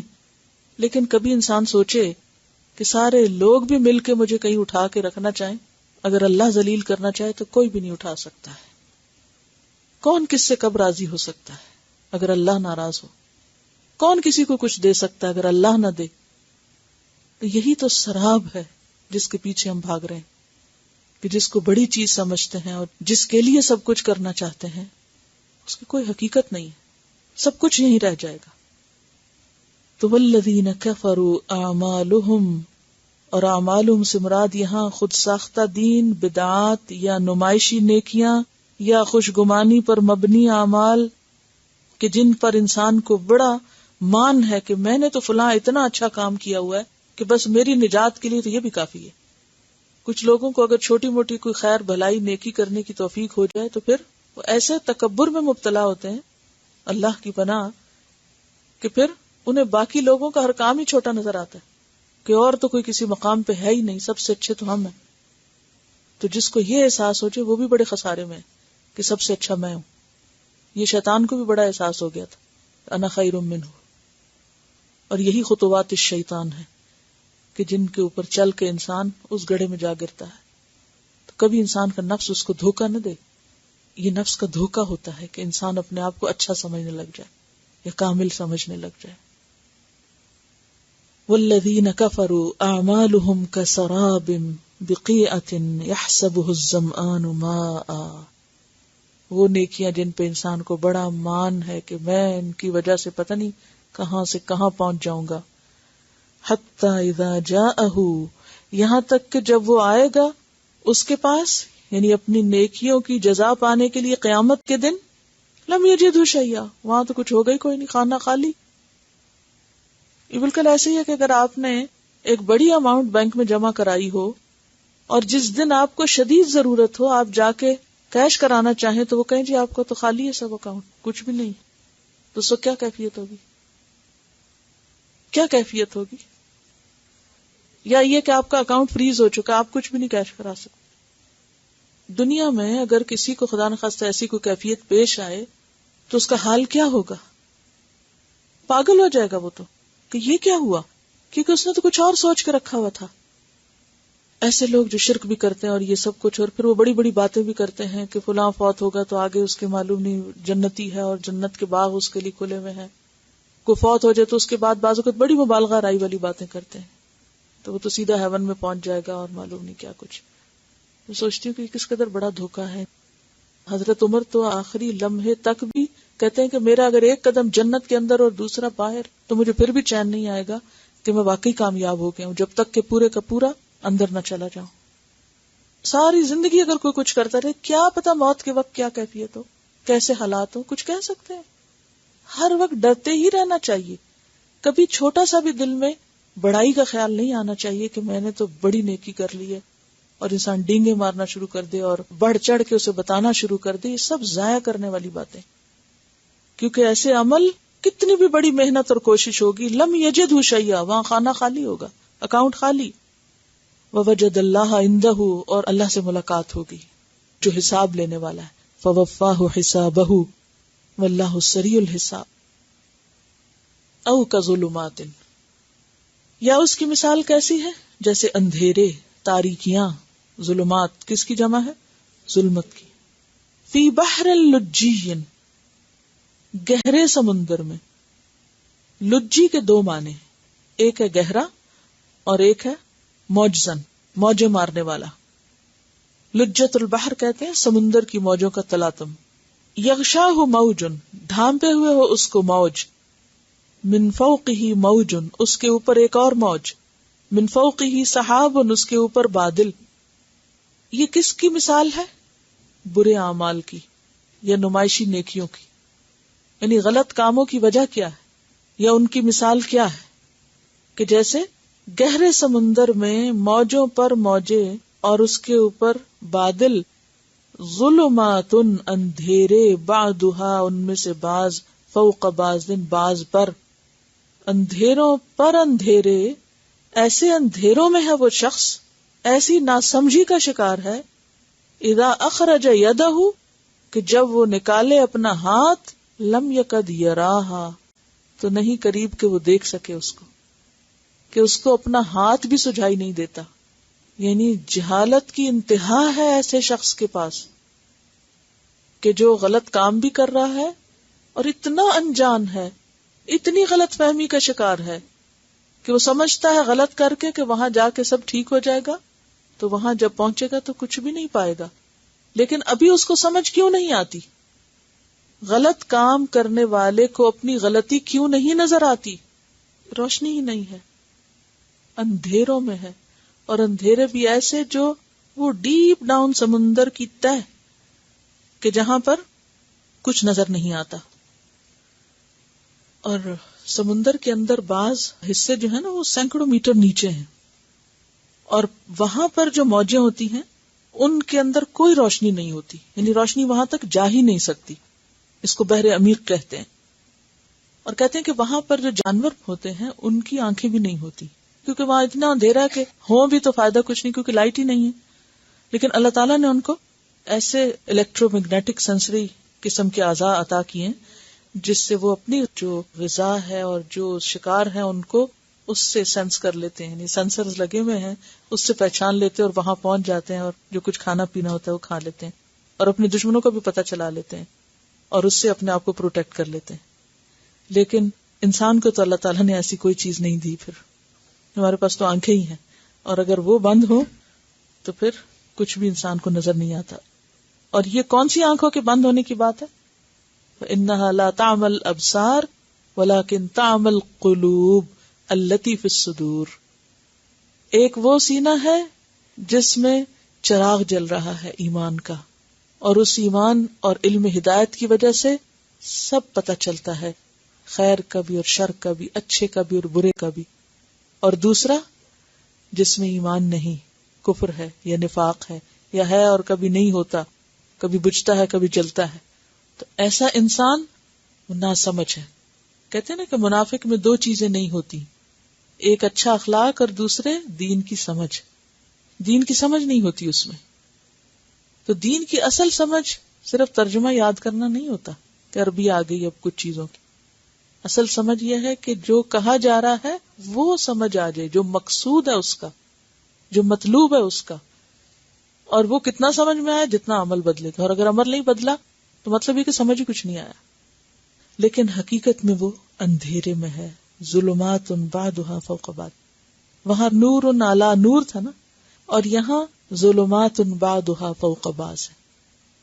اندر کی فطرت مسخ ہو چکی ہے، کائنات کی نشانیاں نظر کوئی نہیں آتی. نور سے بھی اللہ نے، یعنی نور ایمان سے بھی اللہ نے محروم رکھا، کیونکہ طلب ہی کوئی نہیں ہے، کوئی ارادہ ہی نہیں ہے کوئی ہدایت پائے. جس حال میں خوش ہیں، جن گمراہیوں میں بھٹک رہے ہیں ٹھیک ہے.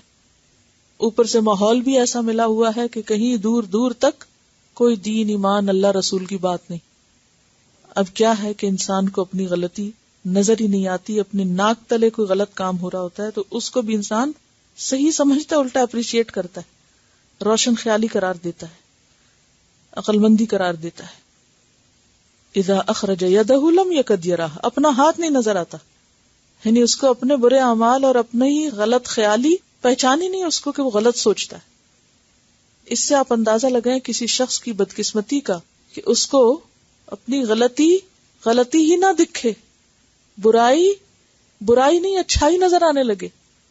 اور آج آپ دیکھیں کہ ہو بھی یہی رہا ہے. جس طرح ویلیوز الٹی ہیں، اب خوبصورتی کس چیز کا نام ہے؟ اچھے اخلاق کا نام نہیں ہے، خود نمائی کا نام ہے، ہاں اپنی زینت کے اظہار کا نام ہے. اب روشن خیال کس کو کہا جاتا ہے؟ انلائٹنڈ کون ہے؟ جو حجاب میں ہے؟ نہیں، جو حجاب کو خیر بات کہہ چکا ہے. خود مسلمانوں کے اندر یہ سب کانسیپٹس اتنے راسخ ہو گئے کہ کیا سوچا جاتا ہے کہ جس نے اپنے آپ کو ڈھانک لیا وہ کیا ہو گیا؟ بیکورڈ ہو گیا. اس کی تو عقل ماری گئی، مت ماری گئی. تمہیں کیا ہو گیا ہے؟ یہ ہے وہ کیفیت جس کو اندھیرے میں ہونا کہا گیا، کہ جس کو اپنے دین کی اتنی بھی ویلیوز نہیں پتا اور وہ پوری ڈٹائی کے ساتھ، شد و مد کے ساتھ اس پر جمع ہوا بھی ہے. وَمَن لَّمْ يَجْعَلِ اللَّهُ لَهُ نُورٌ فَمَا لَهُ مِن نُور، اور جس کے لیے اللہ نور نہ بنائے، جس کو اللہ روشنی نہ دے. کون سی روشنی؟ ایمان کی، ہدایت کی. فَمَا لَهُ مِن نُور، اس کے پاس کہیں سے بھی کوئی نور نہیں ہے، خواہ وہ دنیا بھر کی لائبریریاں چاٹ ڈالے، کوئی نور نہیں ہے، کوئی روشنی نہیں ہے. اصل چیز، اصل ہدایت اللہ کی ہدایت ہے. ان ھدی اللہ ھو الھدی. لیکن ہم سب ذرا آپ دیکھیں کہ ہم کس چیز کو ہدایت کا سورس سمجھتے ہیں، ذریعہ سمجھتے ہیں، کس پر خوش ہوتے ہیں، کس پر ناز کرتے ہیں، کس پر ہم راضی ہیں، کن مصنوعی روشنیوں میں ہم اپنے آپ کو دیکھ رہے ہیں جو انسانوں کی بنائی ہوئی ہیں، مین میڈ جو کرائیٹیریا، اچھائی برائی کے جو اصول ضابطے بنائے گئے ہیں، ان سے اپنے مسائل کا حل چاہتے ہیں. اس سورت کا نام اللہ نے سورت نور رکھا ہے، اور اس میں آپ دیکھیے کہ احکامات گھریلو زندگی کے، اجتماعی زندگی کے، معاشرتی آداب سکھائے گئے، مینرز سکھائے گئے، اسلامی آداب اور اخلاق سکھائے گئے، پردے کے احکام بتائے گئے ہیں، نگاہوں کو جھکانے کی بات کی گئی ہے، شرمگاہوں کی حفاظت کی بات کی گئی ہے، اور اس کو نور کی علامت قرار دیا گیا ہے. اور اگر اسی کے بارے میں ہم ڈاؤٹ فل ہیں، اگر اس پر یقین نہیں، تو پھر وَمَن لَّمْ يَجْعَلِ اللَّهُ لَهُ نُورًا فَمَا لَهُ مِن نُور. وہ اپنے آپ کو کتنا بھی روشن خیال کہے، ترقی پسند کہے اور ذہنی طور پر بہت انٹلیکچوئل گردانے، لیکن اگر اس کو یہ ادب آداب اور مینرز نہیں پتا، یہ اخلاق نہیں پتا، تو وہ جاہل ہے. اللہ کی نگاہ میں وہ اندھیرے میں ہے، اس کے پاس کوئی روشنی نہیں. ماننے کو اس لیے تیار نہیں ہوتے کہ وہ مصنوعی روشنی کے عادی ہو چکے ہیں، دل کی روشنی ختم ہے.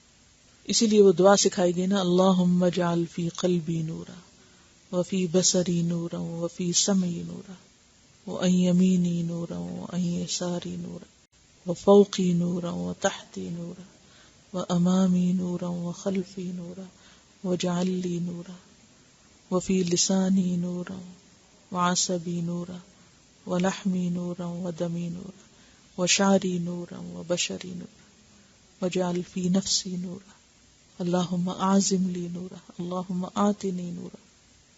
تو بات یہ ہے کہ ہم تو ہر لمحہ نور کے اور اللہ کی رحمت اور اللہ کے دیے ہوئی توفیق کے محتاج ہیں. وہ اگر ہمیں طاقت نہ دے، ہمارے لیے اسباب پیدا نہ کرے، ہمیں ہمت نہ دے، ہمیں یہ سمجھ نہ دے، یعنی نور عقل بھی ہوتا ہے نا، جو صحیح طور پر دیکھے چیزوں کو، یہ بھی اسی کی دی ہوئی توفیق سے ہوتا ہے. اگر وہ نہ دے، ہم اس کو خود جنریٹ نہیں کر سکتے. کہیں دنیاوی کسی جنریٹر سے آپ یہ پاور نہیں بنا سکتے. بجلی اور دنیاوی روشنیاں تو آپ دنیاوی چیزوں سے پاور ہاؤس کے ذریعے آپ جنریٹ کر سکتے ہیں، لیکن یہاں بات یہ کہ جس کو یہ نور اللہ نہ دے، اسے کوئی بھی نہیں دے سکتا. وَمَن لَّمْ يَجْعَلِ اللَّهُ لَهُ نُورًا فَمَا لَهُ مِن نُور. کیوں؟ اس لیے کہ اللہ نور السماوات والارض ہے، اور یہ نور نصیب ہوتا ہے طالب کو، چاہنے والے کو، اور آتا ہے، اترتا ہے دل میں، اور پھر اس کو مزید پروٹیکشن اور روشنی ملتی ہے علم ہدایت سے اور اچھے ماحول سے یعنی جو اور نیک صالح لوگوں کا ماحول اور آس پاس ہوتا ہے وہ اس کو مزید پختہ کرتا ہے، سپورٹ دیتا ہے. اور اگر انسان اس پروٹیکشن کو توڑ دے، ختم کر دے، اللہ سے تعلق کاٹ دے، علم سے تعلق کاٹ دے، نیک لوگوں کی مجلس سے اٹھ جائے، تعلق ختم کر دے، تو پھر کہیں اور سے انسان کو یہ نور نہیں مل سکتا. آج آپ دیکھیں کہ دنیا میں زیادہ تر فتنے، فساد اور خرابیاں کیوں ہیں؟ ان احکامات پر عمل نہ کرنے کی وجہ سے جو اس صورت میں بتائے گئے ہیں. عورت کو اس کے اصل مرکز سے ہٹا دیا گیا، اس کو اس کی فطرت کے خلاف کاموں میں مشغول کر دیا گیا، اس کو مرد کے برابر لا کھڑا کیا گیا. نتیجہ کیا ہے؟ گھر برباد ہیں، گھروں کا سکون ختم ہے، طلاقیں عام ہیں، صبر و ضبط، تحمل، ایک دوسرے کو برداشت کرنا ختم ہے. اور پھر اس کے نتیجے میں جو نسلیں پیدا ہو رہی ہیں ان کا حال دیکھیں. اور جس طرح کے معاشرے جنم لے رہے ہیں وہ باعث امن اور راحت نہیں، باعث مصیبت بنتی جا رہی ہے. لیکن کوئی ماننے کو، اعتراف کرنے کو تیار نہیں. عورت اپنے اصل مقام، اپنے گھر کو پہچاننے کو تیار نہیں. اللہ نے اسے جو مقام دیا وہ اس مقام کو اپنے لیے ہتک کا سبب سمجھتی ہے. وہ اپنی عزت کس میں سمجھتی ہے؟ کہ وہ مرد کے ہر چیز میں برابری کرے. نتیجہ کیا ہے؟ صرف کلیش. اور اس کلیش میں انسان خود ہی ٹکرا کے پھوٹ رہا ہے، حاصل کچھ بھی نہیں ہو رہا. جس طرح اندھیرے میں کوئی ہوتا ہے نا تو وہ ہاتھ پاؤں مارتا ہے کچھ ڈھونڈنے پانے حاصل کرنے کے لیے، کیا ملتا ہے اس کو؟ کچھ بھی نہیں. کہیں نہ کہیں ٹکرا کے گرے گا، چوٹ کھا کے ختم ہوگا. تو بالکل اسی طرح اگر ہم اس صورت کو، خاص طور پر اس روشنی کو ایک طرف رکھ کے انسانوں کے بنائے ہوئے معیار کو اپنے لیے عزت اور ترقی کا سبب سمجھتے ہیں تو اس سے بڑی حماقت کوئی نہیں. اس روشنی کے بغیر مسائل حل ہو ہی نہیں سکتے. نہ گھروں کا سکون لوٹ سکتا اور نہ ہی معاشروں کے اندر صحیح معنوں میں انسانیت کی ترقی ہو سکتی. اس کے بعد آپ دیکھیں گے کہ چند اور قدرت کی نشانیوں کے بعد پھر اللہ تعالیٰ اجتماعی زندگی کے احکامات دیں گے. دائیں بائیں دونوں طرف گھریلو اور خاندانی اور ذاتی اور پرائیویٹ لائف کی سینکٹیٹی کے بارے میں احکامات دے کر بیچ میں یہ آیات رکھی گئی کہ یہ ہے اصل نور، یہ ہے اصل روشنی، اور یہ ہے سورس نور کا، روشنی کا. اگر اس سے تعلق نہیں اور وہاں سے فائدہ نہیں اٹھاتے تو تمہاری مشکلات حل نہیں ہو سکتی، نہ دنیا کی، اور سب سے بڑی تو یہاں دھمکی آخرت کی دی گئی کہ جب وہ اللہ کے پاس پہنچے گا پھر پتہ چلے گا کہ اصل حقیقت کیا تھی. دنیا میں تو انسان سب کو بے وقوف بنا سکتا ہے، چرب زبانی سے سب کچھ غلط ثابت کر سکتا ہے، لیکن حقیقت کو نہیں بدل سکتا، کیونکہ اللہ ہر چیز کا علم رکھتا ہے. اس نے اگر ہمیں حجاب کا حکم دیا، اپنی زینت چھپانے کا حکم دیا، ہمیں نظریں جھکانے کا حکم دیا، اپنی شرمگاہوں کی حفاظت کا حکم دیا، تو یہ اس کے علم پر مبنی ہے یہ سب باتیں کہ یہ سب کچھ ہمارے لیے کیوں ضروری ہے. ہم جتنی بھی تعویلوں اور دلیلوں سے ان احکامات کو غلط ثابت کرنے کی کوشش کریں گے، حاصل کچھ بھی نہیں ہوگا سوائے اس کے کہ ہم خود نقصان اٹھائیں. اور پھر افسوس یہ کہ شیطان نے ان چیزوں کو کس قدر خوشنما بنا دیا. آزادی کے نام پہ اور عورت کی ترقی کے نام پر اس کو دھوکہ دیا گیا اور اس کو باہر نکالا گیا.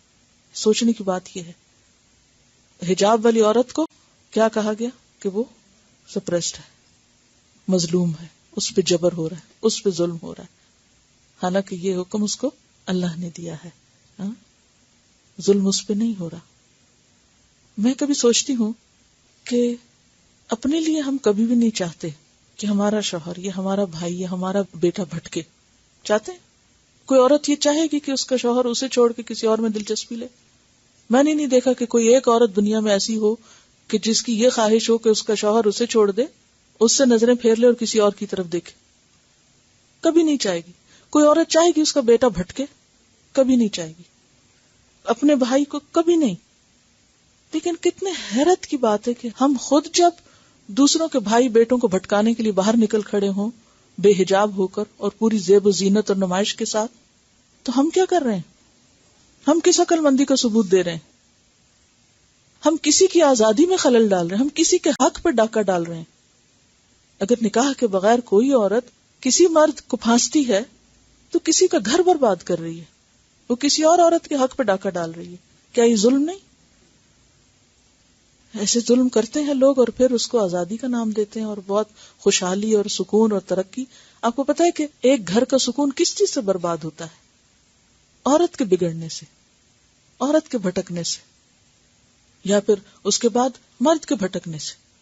مرد اکیلا تو نہیں بھٹک سکتا, یا عورت اکیلے تو نہیں بھٹک سکتی. اس لیے دونوں کو یہ احکامات دیے ہیں کہ اپنے آپ کو سنبھال کے رکھو, زیب و زینت کی نمائش مت کرو. لیکن ہم اس نمائش کو ترقی اور پڑھا لکھا ہونا اور بہت عقل مندی کی علامت سمجھتے کہ ہاں اس لڑکی کو بڑا سلیقہ ہے جو دوسروں کو بے وقوف بنانا جانتی ہو. یعنی شیطان نے ہر چیز کو کتنا الٹ دیا کہ صحیح چیز ہمیں الٹ نظر آتی ہے اور الٹ چیزیں ہمیں صحیح نظر آتی ہے. اس کا مطلب ہے کہ روشنی نہیں ہے, اصل روشنی نہیں ہے. اگر روشنی ہوتی تو ہر چیز جیسی ہے ویسی نظر آتی. جو چیز نقصان دہ ہے وہ ہمیں نظر آتی. جب روشنی اڑ جاتی, ختم ہو جاتی ہے, روشنی چلی جاتی ہے دلوں کی, ایمان کی, علم کی, تو پھر یہ ساری ویلیوز الٹ جاتی ہیں. پھر انسان چیز کچھ ہوتی ہے اور اس کو دیکھتا کچھ اور ہے. چلیے تلاوت سنیے. انت نستغفرک ونتوب الیک. السلام علیکم ورحمۃ اللہ وبرکاتہ.